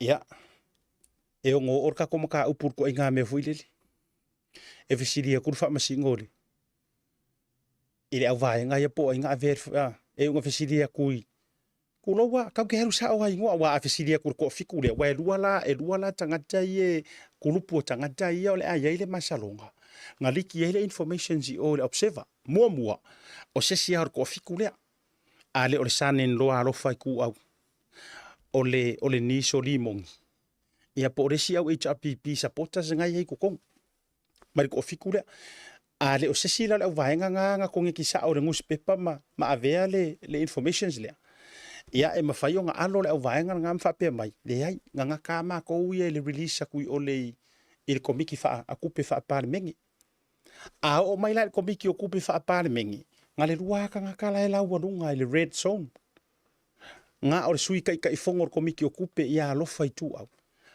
maleala ile pule le nga fa ku lafu e au vaku information sing pa wayo ka ko rua e vela ola ngoi masalonga ia ai longo winga le a maua ka ko inga me voile le a o fesiria ku ile ko fiku le fa kanga pupula mai pe on kanga ka ele ngi fa moe la ku le ropo inga ver observer fesiria ku il komiki le okupe ai sau foi le pupula ia markari fa aporo kiki wa ki le inga ngo mi le lo fa pe polea e pa una le me ye ole afcd o le observer io ole afcd lo le observer longo winga la yo nga so ka ko marko inga afcd foi le afcd ku le observer ai sau o lo marko inga kari foi le pe kari mai fa vasi foi le o ke le ro e u se me ngo sa wala ka ke la lo mako foi ko ale lis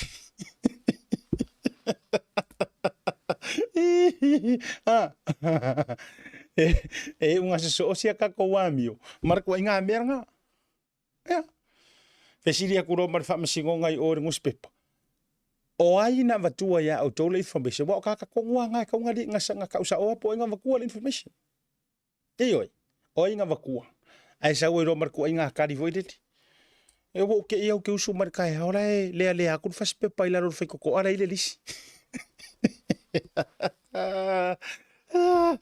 ia ai se ivanga na yo se fa masino fa to a ioi fa kulowa vai tu lo ta mari anga vai langa o fa masingo ele fa se e anga o fie fa penga ia o fengi pe ka ko ro ko nga menga ai e maua le au re paipa pe au for ke me ko lo wingi maka up a o le anga wa yo re mau milionga kausola i marsainga le aise kupe ai lonely o le mea mali e o le arwa ko arpeki er sainga lea i kau fonga en kau foi o le mea nata te atai arwa ko arpeki er sainga lea fiku milionga malu ai ala ko le se fiku milionga alu lo mai le no pifa fa upopo i lunga mare koru milionga se furu milionga ka o kai a o le CEO le kai milea or kan kala po ale lenga fa umalenga umalele le vanga umakulanga ole oiling or dance pa ulia or kan kanga sa CEO lenga fa malolo ku lenga umak ngai ala kamangi ai sui mai ai loina ua ele CEO fo a oile German or fesidi oile kai fongo ole no pifa ile kai milenga fa ye fikar sa ingare o ko sire fiesa mo o ile kai fongo o ile le chairperson por le chairman o le no pifa ile tai milenga sa fa ye fikar sa ingale le sa la ko ye le se kupe ala ku lo na fiku milionga fa popo e marko milionga irunga se furu milionga ai uma se furu dua masinga e au nga piu ma se pei mengi o le loan nga kokongia ai sau ye le kusi fa malo singa le ngupi fa kokongia ku Ai adua ko vaku ngā le 5 afe. Down payment le 5 afe. Ai kongi le wha afe rungo le lau e whai le breakfast. O ai le chairman. O le chairperson sai ai. O le hakari o kui le epa. Ia. Ka mo Oscar. Maria le ngoi. O le chairman ngā sai ai anu pifa. O le alala le ala ingo ka whai aku i hei mea. E au ngā fo i se i toi whatua la utala lea sa moa tātou tere me i maili si mata upu tau. Ia kea. O le makua i au ngā fo i au mea i e whai e kangakaia. Kako kilo mai le tū. Tātou tiro mai lai le tū fo i le whaalea nganga o mea ia. O ki sila sa moa. O lea e whngā lulue kangaka ngai maro la kou mangaku e kau ai. E kau ai ia nai tangata ia o atu le tofia tu le whai ngā mano. Ai lilo i o la kou mangaku. O lea e whao ngā inga lava la dou e lea tua. E koe kau mai ai. Mea whaale e kongu lai kukupu kongu o makanga ruenga ma kongu official malo. Awa anga le whai ngei le whaapi o pālea. E le hai fo ilangi mea whape ngei e mapunga mai lunga. E kou ke le sila fiai ma o iloa. O kai. Le whainga le whai elingu pi whapea o mea la kou ainga. E peia o se pisingisi a la kou ainga makangaka sa o mia le pule mua. O kuko mo mai. A tiro ai la le tangata e laka le e malama le finga ngalo le kua. Aua la e ke vavesai. E te rola ukala le whea kula fia whiringi. Aua e ke vaveika. Aua fo e ke vavesai. Ai mai se mea ia le whaalia mai whapea. Leanga se isau uma i whafo le mau. Aioi, se isau uma. E o oku le si whai ngā pāloka ua malama le leisa moa. O le matua i whaale ko ngunga o kangaka sai ai momo. Yes. O raupo monginga. O le ka ua i o le mele ka kou ki sāwa vali aku. Believe you me, i le koe kausanga ma le awha whai ngā pāloka lea e loloma le lua suma le ono. O le au kou sila sa moa ma mori mawinga ngisi fo i makau kia o ngisi pomu ia la oi fo runga. Yes. La au kou sila mo kou mai moa. O le a pāpā isi pomu i runga. Ia. O la ia isi makanga ruenga o makua kou ke inga ia mapunga e runga ngi mea makau kia fo i holo ia. Anga e whape ngā. E whape ngā lea tua. Ioi. E saua ia i longa kaimi. E were kalanga ka mo yo se whale o ki whai aku so oa. O le mea na manatu le ti Apollo o te whanoi. Ai ngā avea ma mea. E maualunga i le vi inga o le akua ma avea ma mea. O ke mangui ai longa a inga. O le ala e mangaku isi ka ngaka. Ka ko whai ka kalama ka ko whaamua. Wale ro o soi fua ngarigi. Ka ko set upinga le rilea. Yes, it's reality. O le jealousy. O le meo le loto le lei, o le loto e leanga. Ona o le leko e maua, o le leko e ai o manguia sai hei mua, o le leko e maua o le kupe, o le leko e maua o le paua, ma mea uma whapenga. E mafua uma yange mea. So therefore, ka ko set upinga ka kare la asau. Asau ele o skako kama, asau ele o skako vaenga, kongi la lopasi. Asau o kako kama, kako woe ufiufi. O le skaidi ngā leo wakupusi o kako wakungu, whether you like it or not, with all respect. Yes. O le kele fo ia o isi i o uia kofia kur kaimengei, e kingo ia e sau ai leo ia Jakopo. Yes. O le upuka o kingo nga. Kalo sia ia, ua whaasa o sao o kou wala. Kalo sia ia, ua whaasa o sao o kou wala. Ioi. O kako kele ngā kia ngi mea. Yes. E kako kele ngā kia ngi kulanga o mea uma. Ai e ka ua fo ile whailo haku i rungo prokarame whapenge. Be careful, people are watching. E ke ua e halaku o e whaapea mai e ke kangawhia lelei mai onga o le ua whiriwhiria o e le fast e avea ma CEO. Por whainga malo o kula i mai. Nga e laku le maro ma fau fau e whaapapa ingi au pomu kongu nga va ai ke ua koe pā ia oi. Ioi. Va ai i ke ua koe pā ia oi. Olo ke roa. Olo ke roa mau CEO. Whaafetai ia fionga i mingiska. Le ave o le tau whaatua tuanga. Inga ngisi fo i au CEO o whiriwhiria. A o kai mea re whainga pā loka le whea koe la ukala. O kama mua ia nga pisa pisa o mai. I le fia re whainga maro. Yes. O kama mua ia nga makua. They make sound, they voice out their frustration. Fo i lele mare lako le karikongu re whainga maro. Ai nga o nga whiriwhiria e avea ma CEO. Ai va aira ia i fōringa mai. A o kokongu ai o le roko. Lai, eli ma whakufak. O la ula fautuanga.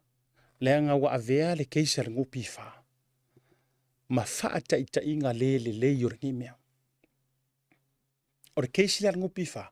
Wa avea ma whaaka i ka inga le anga o le merea. Pea ngo whaiaku fo ia uia. Ngo ua aku fo i le mako kunga i le media. A foi le na ngo pisa kwa ia i le fu o tau sanga na tene. Ngo pisa kwa ia i le maka upulea ma o kere ka au fila o pisa kwa. Manto atu i Samoa le sisinga fu o le ongos fu kau sanga o Samoa. Le fa umanga o le ongos fu ai fai longa le ongasi. Mangkua len ka warunga ka kau sanga fu i le fu a aru fa soro a kua fu a ale ku ma ro male ku ma. O inganga o wala ku o mori mawinga ai. E o ai le media i Samoa. Ka fiola e wa control o mai kangaka sa HRPP. Yes. Ora ko kilo ai. O ngai kangaka e langolango le whainga malo. Ua matua fe me ai. Ioi. E kau whaia e rosinga o leo e vaila ia i maka mai pei o spotlight la popo avo i ele whalo ma mai whapengi. O isi vahenga ngā le au makua. Ai mai se ale o ke kalangoa ko e auia. Ia au nganga ia i lalo le malo e pe o 2AP ma. Ka kia ia kulou ia TV fo ia pe o kasi o le lua o kolu o walanga o mo mea ma o tianga ia angisi o kamari. Aleka ke fai aku. O le pepa le savadi ma kua le lopo o fianga fai ai. O le 2AP ma tūlanga fa pena. Ia. Ka ke ala ko vai fōringa o kangaka. Sorry. E se hari pe ka ke kau mou e le popula mai ka. Nga iloa mai ya wa la ku le po ka ke loa ku le body language. Oh ka okay. Abi ha. O mai foi. Ia. E la fila fisolo ala to. E la fila fisolo a. E o ai si au fa sala lau. Si ngi ngo ka fa pe ai se le leo ka. O ki ama ko fea kisi resi kai mere ma se fia kalango mai. Ia. O ki ama ko fea kisi. Ai ama ko fe kawila ngi usila ngau ma fa ngi usila. Ko ki ama re pele pe au la mu ma ala fa ule di mai mare aka mai. Ai le ama so ka fia aka ye. Yes. Kanga kai ale ale ka fa yak. O influence uma kangaka. Ia ko ai ngā porokiki ele ai whai ko kongoro ka kua kongo. Ai mafua uma mai nei mea o le musu e ko ilalo. Pau wa ngā o le vaenga uma. Ma nei ai o le tala a le Pristine o le Senate Amerika Samoa. Le fiongo ia tua olu. E palasi mai ale whako whala i ngā kama mākukua. E lave ai le totoa, e lave le manino, e lave le awa. E se le manga ia. Ansa mua lau whaafonga mua. Mai le ke le io isi vaenga matulanga o le vaenga piko i whaakaua e lo loko le saunguanga. O le saunguanga ko inga nga whai ia kuila epa. Ia e makua ka penga e kalia fo i ko ilalo. Manga ia or kara whakau. Nenga whai e fionga ia tuau. Ia e whaata pena i talia le malo, po le manu malo, ai ia makua sili o nga e whaka penga e kalia lo ko ilalo. A me le kupu. Ma kua le kalia. La koe ka le si fai ngā pāloka. O fai a lava ngei kua i ngā mea whapea. Ala ukala lea. Ole upu monia ma le upu tautino. Anga ua fai le leise koma si koi inga. Anga ua fai le leise ngā koma pe o ngā koma Winston Peters. Malo lo have a good rest. Ku waku lo loko i lea kua. Ioi. Aua fua le whaakau ngā inga ma whaau ngā inga oe le urupo o lele lea e. Ioi. Le moe lea e le moe zolo ma whaaso e sasolo. Ia. Anga e malo lo le ia whaisi ngau malo lo. Antonu e toi fotua i mai le lua hafe rua sumareo. Ua ngau alofa umar ko kele. Yes. Ole upu mongi ma le upu kaukingo. Ua ngau alofa uma. A ono mele kula i mai. Ua mama ua mase ngau alofa. Ioi. A ua mai maua ya male. Ioi. Le whaaka singa solo. Ia ere ngeiku. Le ngei urupo o ma le ngeiku ai ngā. Le voitate mai tau atu. O le au maila na whaasiri silanga. Malana whaasea ilanga nguspepa. Walanga o nguspepa lea leo whai ei wha leo mai le whaasea. Whaasea mai le whai ngā malanga le fionga le alo li ia whipule ai. Whai mata sua. Whamai ele ka kaunga malanga. Sorry. Ele ka kaunga malanga. Leanga o lai ai ia tūlanga o ni tua inga mania. Really? A o le alau mea le ke whērua rua ia ingei. A o whengi mau kua inga lai whai au. Ka kuai. O whea langi le angoa ngoa i o le mau kua inga. O le whenga maua kalanga nga erua ka pāse kiria e ke whērua i mai ei kai minga mawai kua inga ia oi. Ioi. Ai whaapea o le asau le fionga ia whipule. Ai ma whērua rua i ngofo ingi usila e le koe fo iaku. O lai e longa i ku malo ke le lava o lai ka po i mai. O lai e yonga kiu ke faa le malo. O lai yonga kiu ke faa komiki. A faa pale menge. O le fo ie malanga mai e o le faa kaukainga. Ai se a o le ati ngā i fua lo loto i le nāmea. Fek mo i fu. Ai se a. Ia a le nga ele ke a o ele ke le o kalaka ngaka i lau whērua i a le nga makua e kiuti. Ia. O le nga e whērua i a o e a nganga makua e kiuti. O le fwinga maua kalanga e anu le ofisa o whamisingonga e kau o mai se consent fwile le whaakanga i ale. Kūlanga o lau whērua i ngai ngakai. A o whenga iei fo i meo morianga mga mea. Malala le mea la alai fuanga kusi le lima. E le i whaamaungi a morianga. E me sea mea ia. Pe fo i lau sunga le hit and run. E le o whaamaungi anga ngi mea. Ia, e le ngi mea ngā okua i ngā. Le ngi mea o whaamaungi anga. Le ala fo i lau nā e ala iona le te taufua. Ona pā pui puia ma tau fio fia. Ia le whemalanga ia le fo isui. Se i vanga ngā ua wha maungia proven guilty. Mai le court of law. E au ngā kāua roa leo ngā ma ai ngā kua i ngā mga ku mga whika ngalo. Ai ia ke aula. Ai mai se foi o se tangata e fia e muri kai. Ma va ia tu mamata i tuina tou ngā yoinga ma tou ngā ruenga o lo whaia mai kongo samo. A kauru ngeila ai wha maungia uma mea ngei ngupi wha. Ma vaenga ia ai mai sea. Le sorina e o lua o le tulafono le ai le kakaunga rua obtaininga mai nga wha maumonga wai te au. O ngā ua soli le kulafongo. Even though o le la saungi yet to discuss ma challenge rumo le wha masingonga. But by the sounds of things i ka ngaka lai malama i le tulafono. Ua ngausia lai o lua malofa ri maremang. Vaenga ia o ai inga o policies. E le mawhai e le isa kou malosi anga. E obtain mai ia. ia whaamaumaunga ngei confidential e pakingo la vai kampangi makangaka. O le ala le winga o la utala. Longo winga. O le fo ko e sori e lau sunga ngar kula fongo. Aka ko woi mesa sao. O le wai ko e sori e kula fongo. Yes. A fai le mongi ma whaamaongi le saungoanga a papali pa noa ma whaavainga I lungo kula fongo mai e inga. Me ta o Privacy Act ma meo confidential informations. A fai e mongi ma whaamaongi. Longo winga lau ko wha, po lau sunga le li fai pule. Ua e koe sori a fo I le kula fongo. Yes.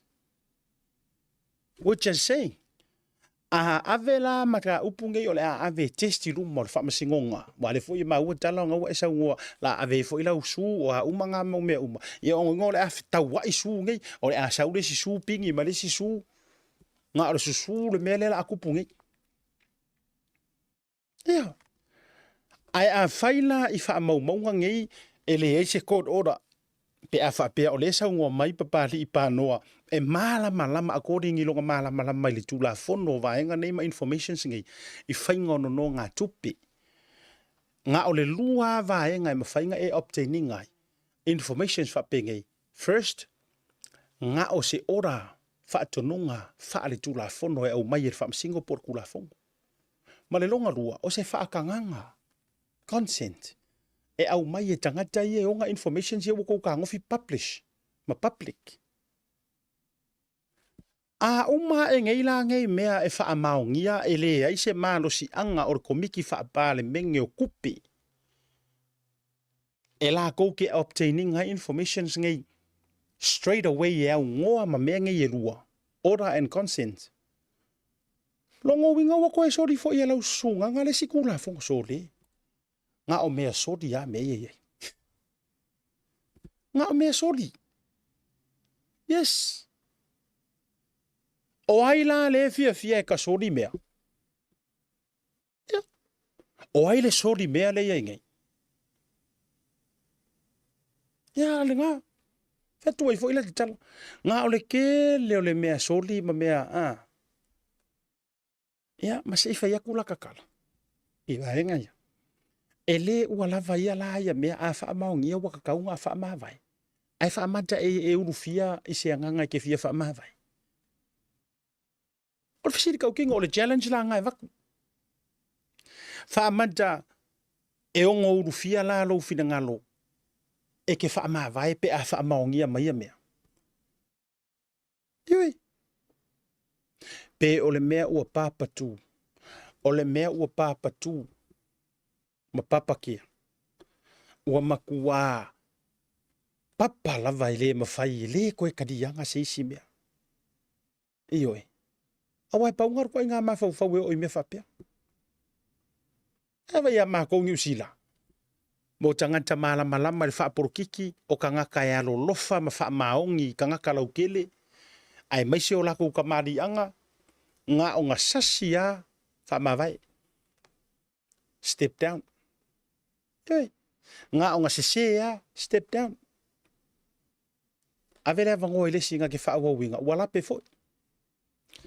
Ai ngā pāua ia o le malo pipo. E sori mai le si kula fongo I lungo le si mea ma sori a koe lava ma papa yo ai lava. Ai le fia whaamawai. Ele ai ma sese fia whaamawai. A koe. O le tāua tasile a vaenga ua te tauna sila fo ia le pale menge. Ioi. Tasile a vaenga ua tauna sila ia le atoanga o le pale mene koe su ele maka upu. Ai po ai fu eka oko I lunga. Le fasiringia. Pe iei se malo si anga o le komiki o kupe wha pale menge. La koke au mai le anga e a ulu ta whenga ai se fukia e vaisingango. O le mea whainga tāle na e a uru ka whenga ai sele fukia ai vaisingango. O le ale winga o le nantala e a le vaenga I e whai mea ia ai lape ai le ingoa ma malu ma le ngoka ule lei o le pale menge a Samoa. Ma whailanga le ka o ai le ua lape lako au nganga o ai le ua lape lako whakingonga o kiuki o le komiki o kupe wha pale menge. Whaafikaila i le whionga whawhikalai waranga legi ia mākou New Zealand au malanga whaatalo whajoe ne vangala viafi. I le au malanga mamalu ia le whionga le whonga whitelai o le mota whono Samoa au au. Ai mai se fo yo lona au va. Mo ki vai mai Hong Kong ai senta ko isi le avana felo inga na whaafenga i le mota Samoa. Ia le sa ia le whionga le konsula au au le maro Samoa a whemata. Ia manisi fo yo tamali i ranga te leo no fo whaafenga inga. Kasila le vai inga. E whaakahua fo. Ia ole ka umai i e ka fili sa ungoa. Ma ole fisili wa tu mai le mafofo. Pe wale ko ia i e se ava o ngei ka ngaka. Wale ava i le pāle menge, wale ava i le kula fongo, wale ava fo i ka ngaka. Wa ole upu mongi ma le upu kaukingo, ma kua le ke ar ngei ka ngaka. I tangata. Kua le popole a le aku ainga ka ngaka whaapea ingi ka ngaka. Ioi. Wa le popole ai. Ta lofa fo i le tu malo me se fo el fainga. I le tu malo o tu la i mai ai le nei taimi. Ta tu malo longa fo i mai. Ka ko wa fea. Le malanga le ngole HRPP i America Samoa. Ai mai sela. O leo ke whaalongo. Se aso elva yaso ngei po elva yaso fo. Le api whaapea kaungu umai ai ngi usir ngei. Se i ka kukarkalangoa la tu malanga le la umai ngi usila. Pea mai malo longa. Whaonga le tautua le Pacific East le masina atoa Aperila mai e ono marmalo ai whailonga tupe whaase furuta e lua se lautala wa saudia mo ana paanga.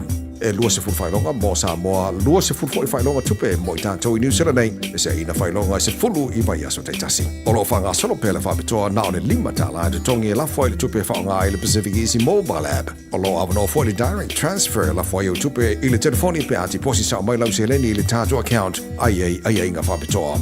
Mana tua e mawhaiona tongi au pili sa moa e whaonga i le tātou Easy Pay. Wala au mai lo le telefoni vili fua o Varselau o tasi ono mo se la e lata la tātou i ati oi. Pea siasi o tātou ofise tolu i au kilani o Tara o Tāhuhu ma le taulanga whaatau i mangele. Pacific Easy o la paanga mo tupe wha momori Samoa.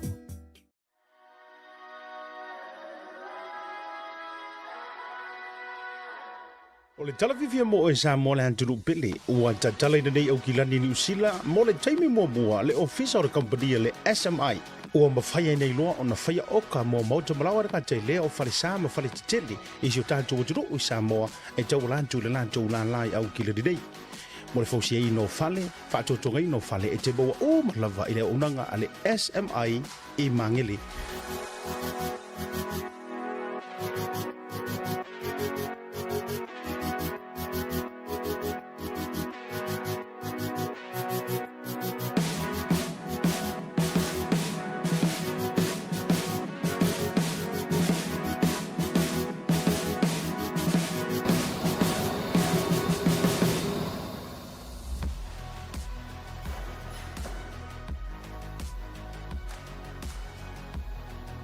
Pe te asesi atu ila na tutu atu si o le faso le fitu Rainy Drive e mangele pe whaaso ta i le fionga i a Maiava Leslie Wolf. Telefoni o luatasi valulu o lima iwa wha. O luatasi valulu o lima iwa wha. Jaibula wajile ua tele titi lava fitu ia i le tatou prokalame fo i le devanga le viafi. Ia no le fitu a tatou toe mafuta fo i ma tatou feiloi. Ia i le tātou taru bai fo ia nei vaenga sa malanga joel tātou sports talanoa. Ai ele fa wa le tātou wa fa soa manisi o matau. Mo ilan dole to officially mai le fundraising le a le fo a le mapu polotu. Po le longo i polotu ex students account. Ia o le account le fai ona fa o ia lau fo ai fa mo le lava. Ia i se so ninga fo ia wa le fa mo. Ia o nai tamama tina matutua. Ia i se mapusanga mo i lantou i na i longo i pulotu tua i le ua fausia i na i le mota mo i lantou le mapu pulotu. Ia account na le ESP e mawhai ona wha o iai. Ia le tūlanga foi o le so ma au ma le miro sia. Ia i vaenga foi e te FF so ni tau se leni. Tau iai ma reference e lo suafa po o i lava. Ia i si la fia foi i lantou. Ia le foi na au mai e le ma au ma le so ni foi tūlanga o le fundraising. Ia i le lunga prokalame le vanga fiafi. Ao iai tātou le whaasoa le vanga whai ufo le tātou whaasoa. Ele ni vanga le fiafi. Ia le whainga malanga le nao nei sailinga se legi. le sa le HRPP vang fa fai puipuia ya tau o tangata ya maua mai fo ina yanta manisi lava o ila tau sa sen mai yata ma le fai ngā malanga ya o ke le vai aku le afionga ko vana sili ile felo inga lau tele fo ile le sa no ile fionga president senate ya le tamama tua fo ya tua olo mana tua wasi la fia le ko kele le neita mali e tusa o ana faatala noanga mana tu ufesili i fainga fo ia la ko wo sengake mar fa karakarango inga o fa urulunga o makanga ruenga le malo i le fainga lava ia nga fa kukuila po America Samoa la toia ai ole mana ia o mea mama mea manino e uia inga fa aru fesasi e maua inga le le lo mar fe me ai o nisio nai fa urulunga o makanga ruenga o le lo kari fesili ko inga ai mai so isi ko inga makukua a ole mana ia ole manino ma le malama le langa malanga ko kukuila ya nana vatulu tele o mauata share so loilunga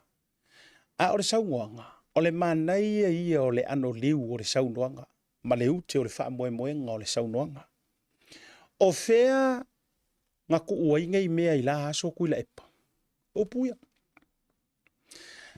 e ka umai a koe rephrase ai se awa e koe so mai ele ngai kaimi mangai mea ia pe kango pe atango le tanga tama manga fanga fa ma fo le e toe a fetu na i fa ngor sa ngwa le fionga kwa kwa le vanga e ngofo mangai mea o le fisili la anga ele fa ia inga ngei pe anga ele ko ilalo pe anga ele ko fia manga o ke ko fo ilunga ile mangu malo e ke le mangkua mai ma ko ma sa mangai mea o le feli wa inga ngale o le fa winga nga sa oranga ioi awa o kuaku o pakakua. Matua o le winga lasi o le saungoanga ko inga. Le waka waku. O fianga e ngofo i mangei mea. Anga ele faya inga ngei ma e ko ilalo ma e kau mawhai ko e kau wosiro ko ilalo.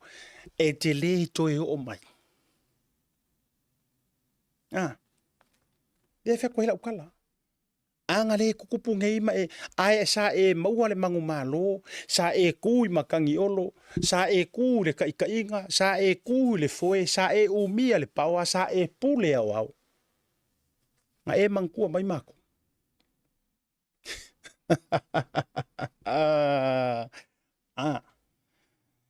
O le maali e nga. Maali e ia. E oi. Awa o le whauinga ngā lau kele nga, e sa o lau tala le vaiatu. Sa mua le antunu ule nei vanga o le whiawhi ma le anoa noa, i o le whaitau fia afe o le irunga o le prokalame. E sa o lau kala le uke whaiak. Walanga o le winga ngā sa wanga ko inga. O whenga ko o inga i mea kule ipa. A koe kangola e koe, e toe whaamanino ma whaamatala i se isi whaamakalanga whaafai fie.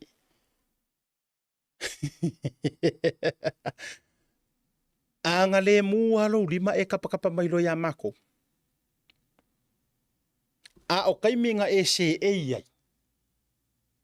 Sa makua wha ngā loa fi e si o ngā vau. Ia. Ngā lua rufo isi vai kaimi whai mai ia. Sa wā rufo i whaariri i kako whai ngā malo.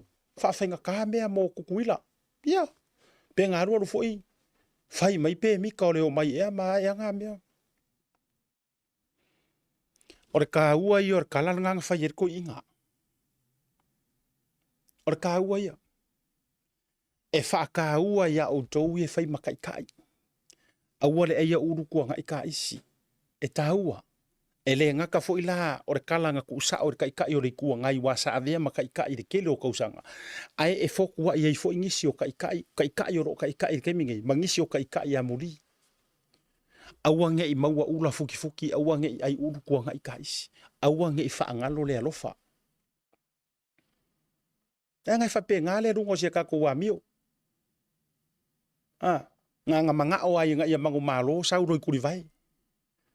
Yes, nga manga o ai mangu malo kia i mamalu, kia i kamali anga, kia i er ngofua vai roloa, ai korokoro mai laru. Ai nga uma nga koe whaasau whairu ngofua vai roloa, ai vai re ka avili o ngofua. Ua makua le koe au a kua iesisi. Ua matua whaangalo le alofa. Mela ngai maua le alaku whai mai roe kama saonga. Whenga iai mai mea. Anga le koe ngau e koe fia se e irunga. Korokolo mai ro whapea. Lea la ua umakukuila. Umakukuila. Walanga o Samoa e sai ai lea vese lea lofa. O lea la ua umakukuila. A lea la ua whakuku mai ngai New Zealand. E ese la le nganga kukuila. Ese le nganga New Zealand. E umaro le whamaka pokarami. E ese la le nganga kukuila. Tulo. Ese le nganga New Zealand. O le nganga kukuila. Po Amerika Samoa. Le sa wha leo e le fionga ile. Preskengo le sengaki. O fea nga kou iai. Mangei mea whako ako ko mai ngei kai. Ma lesi nganga fo ia kukuila le nga ave iai. Ia e makua karia inga roko ilalo. Fia kai me karia le mang malo. Ai siria ku fo yonga e fia karia ko ilalo. O le vao ngana la nga whakukuila. Fesa kou iai. Fesa kou iai mangei mea manga ngaia a le foko ako koe. Sa vari mai e koe whai. Ai aho o mai lai ni usila. E ese foi la le tairia mātou ia ni usila. O le mako ukala. O fea ka ngaka kakaa ia nga e lau. Ia. Iyo e. O le mako, o le kaulana, o le kalana nga ngi usila mau ke rofo, o le kala whakasianga ka kou ma Australia, ma Amerika. Se vanga ngā vo i o mai kari malo ai nga o la kou waia. Nga le ei fo i leo se koa e kau karasao e kauru melea. Ai a whai o whaafafonga mai ngisi e o i ai le melea. Se wha more a kokoa o kou loko e kau iai. Kau iai ko inga. Leo e ko i umai ka ngaka kaka. Nga e la la uar kaka. O le halme e ko ia manga ia mai lau kaka. A o ko ave ko fanga o fa o ngai fafo o ro ma kau kuanga o ko yango mai fu ka ke mal malo ya mako a o ko ka filemu ana la mele la ko o mai ra ka kulo tu lo sa mo ngai ko ki sir fiele de wingolo tala tu lo wa ma malu pa ia o le ku o renga ka ko fafo ya ko kala a o le e fa ma nan tu lenga e pala le ma ai le pala kala. O le mea ngai ka kaunga wha mangingo aku e pala le maa, ai le pala kou kala. E oi. Le ala mau ke koe wha manga kua, ai se awa koe ifo mai au kaka. E re o kou ifo mai ni au supporters. O le kou ke ifo mai i tangata, ngau ese mai masa moa, wailanga ai mako kere i o ese mai, ele e angi ka ko fesiri wha apea mai, a HRPP nga e arule isa i New Zealand, pe a e le lango ngare ka uale o ka ua o lea, le ia mangi mea wha apea nga whaia, ko kusa uma ka ngau ese mai, o le kou ka unga fo inga ka ua ima ko ngau ese uma mai a. Ala leu ko ifo mai au ka. O le fesiri ronga rua. O le fesiri ronga rua. Ai se hare me wa avere siti. Ia. O wele alu se ako se la au. A fai ko ke fio mai ko ke mafuka i ka ngaka. Le community Samoa. They are in South Auckland. Yes. They are in South Auckland. O South Auckland. Ngai ai le fai kau fia afe, maafe o ka ngaka. Elengo ngo for city. Yes, elengo for city. Ke fiu esu elengi au paroka kuia au Cold City. Engo for my South Auckland. Feololo leo ngisi West, banga ngisi i le East. Au ke lo elai kia kanga kari central. Ia, markele lo usila ilonga ka fakele. A ole majority, they are all in Otara. Manrewa, Rewa Hard, Mangeli. Oi. Nala mea ko gere o mai ka ko miriking o i. Amela ave for city. Awa ako o mai i. O ingala fa ko ako iloa iloa. Winga mongi o le au kaka ayang ko lau. Ia. Ioi. Wa foi ko ke o mai i. ya tu lo le u fa ku lo kala e le se tu lang la ngai le avia me la vi fu ka di siti o le ka ke I la ka ko so ko fu ma ngai ngisi o ka ngaka le ma sangi ke wo ku se to we ngi ka vale wa le ngi paka ma nga ma me fa pe nga I hotel nga la fa ye ai ma ngai le o mai I sa fo kilang sei fai loa ko fo e ka kai I le kulanga fo I lo ia le ma ko ngo fo ma kulanga I le se me fo le ai e fa le o ko ko si fia le mo ko loa o ma tua ta mama ya o ma kwa ka mama ya ka ka sa mo o ma mangingo ma na le fo nga sei fai loa e ma le o ri ngo kulanga ia le fa fa au so ma ya wal manga ia yo le mere o le sawaru city ya kama fo ile nga ngi mo man mala va le punga taxi ngi mo kai hotel la fila fia ko ngi mo ko ngwa o hotel le nga ngi mo ar me fai wa o hotel le malu pui security ma you know wa ile la kwa ma ki ka se so ri kai yo kai ka ke le ma mai kai ai au mai lai I sa fo kilang ya o mai si ka ko filo ia ri mo le va ma ko fa kariak Nei, le kiro fi filo ia ura malanga mai sa mo lo fi filo ia ku malanga le uri e pisa o mai sing. Mai. Ska ko ia nga pankeke ma. Ia mai fa ma vai le ngai kai ko rua ma fa nga ure la ko mai mo ko ngo foi ngai mo skai mi umi. Ia. O mai si ka ko ngo fo kasi fo New Zealand. Tu langa fa pena o mai fa ma vai le nei te to rua ma. A fa yo le na la tusta mo kulo waska mo king fai popo ngo fo ya isa mo ala ngo ya to no fo mena ya nga mo to o mai nei se I tuli fo nta ifia to sanga ta to no fo umi I ngeima ka ko yo ai ku ava ku I nge alo wingo la tala wa ka ki ku fasilia e fa ya si mama o ka yo me fa ai ya tia male loto male nga mai ma we pe nga fa pe ai lo ka dier ko ilalo se mangu ai malanga mai ko inga malanga ngi e matua lo lofi aku ka ngaka e lango ngor sa mo ele ngalo le rofa ro pumongia a fa mama e makala me uma muru me uma fa mole e mafua mai ongo le loko lofa e mafua mai ono le loto e lofa ai a fa ila or ko inga ku langa le nga or fa o lo a kaua o mai a kanga ka fa so sa le o ia mai I au skali ia fa nga mai la ko por kalame e o mai e fai mai ka mali anga ki nga le faku ngi kala le oki makala le pepelo ai o mai e ka fai mai ia o se afia ia ai ka o mai fo so nga ku pe ai le fa mo funder ka fia million nga anga o e ru fund manga isi nga me alu mau ka ifia se la wa fe alu fund mai me e ka so ku pe ko inga ma e HRPP yes o fela lo fia mau mea e si fa tala fa falo le wa o I fa le lo fia mau mea alu sa wa fai ya le ala ma fai ko inga ya ku le pa le ai wa ka ngia o ko fa forang ko ke la worka ka melia ki pinga malanga va ku ka ya u ka ifia sera wa fe va ku e fandu mai mea nga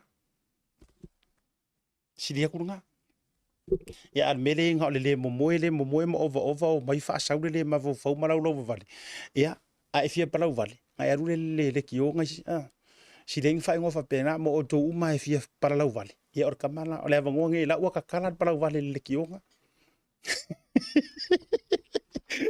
ya ai ifia lo vale o fo ile ke sa u ngo po I ko mengi ala ko mengi wa nga o sa sia pro ka ko ai fa pe te fia sa u lunga vo ile te fa sa pa lo vale o ke fia fa ilo atu la tala le va no ai nai sini io o ingar ka mo le kio para vale io le kio para vale ka manga ya te borungal tatu por club de vanga leso falta to te ya eleso te mo tu for research for really sa elese tatu to te ya ai falta to te ya eleso ta ya o le fa mo ngai mo sta to fa tar no ngai na inisio minister sa so ta e doi samo ya il tatu ngai mo se va no eleso ta ya ya ai fa mangaro se manga ole tau tamali la fo nga fateli fa tele tatu company long sua ya mo de fo ya so me se fo yo so uma ele fa au pe o le au nanga ma le lango suaina ia o le Blue TV ma tatou proklame whaaftai atu fo i le matou whainga malanga le sports taranoa i Hong Kong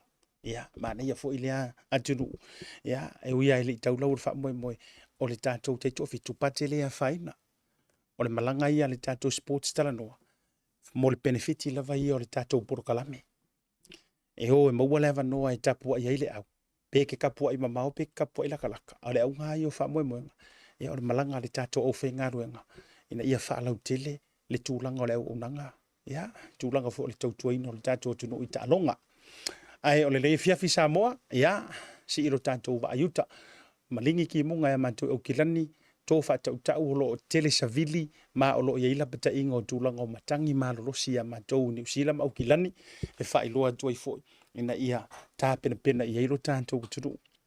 Ia ina ifo i suinga o le tau o iai. Ia angale le maile atua i te taimore rea fiafi. E asiata fale manu. Koe kasia wakununga le papakiu lea. O iki a mesi te au sori. Tau sa ili sau i o tūlanga o lo fonga tau mafa. Me sau papakiu le nei esu tō nai. Ia nga olo meli mai ia kia. O au le whaaui mai ia ia le tātou fundraising lea. Ia, fisoso ni maita o tu le address te sua tu ia ta feilo ai. Lua se fulu ta la au e silatu. Ko ikiki meat uma o le mad butcher e maua uma hai lunga ri pule kasi. O le mamoe, o le pork chops, o le turkey tail, o le drum, le vai moa, o le sosisi. Ai matua salangi lunga ele tatua salaki pakeka.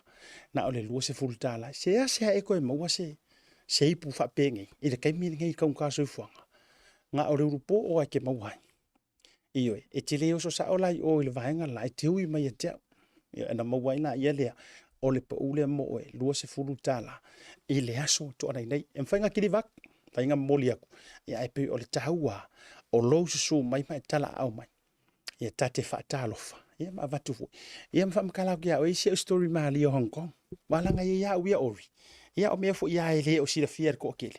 Ia o ke ka ua kuanga o e mea kukupu le ori i o mua. Ma tole a fua i o Hong Kong. Ai mesi fo sunga lau pipi. Ia, ta urunga proklame leva ka fiafi asiata, fare malu, i o vaoliko ma le tautua le Blue TV. Lofa tele mo e, soifua mai manui.